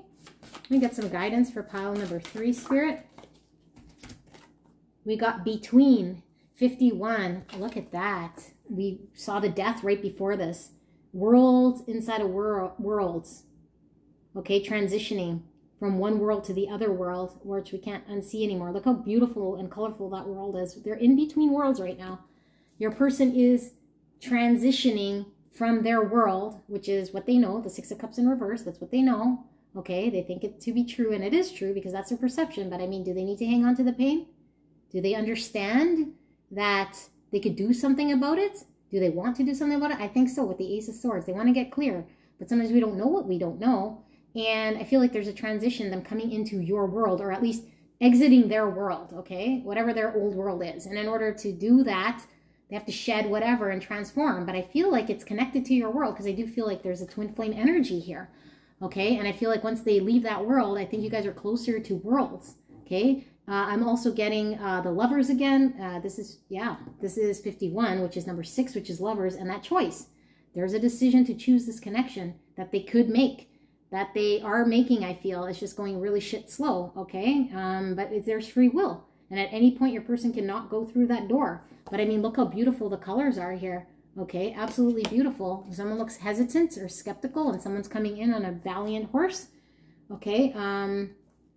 Between worlds. As above, so below, macrocosm, microcosm, whatever is happening for the greatest and highest good of this connection will be happening, okay? So just trust in the process is the guidance, and I hope this helped. I'm sorry, this was really long. I wasn't intending it to be this long, but like I said, I just let it rip for this reading. Maybe not what you're used to, but I hope this helped. Somebody needed to hear it. And I love you very much. Take care. Bless you and your person. And I will see you at the next one. Bye.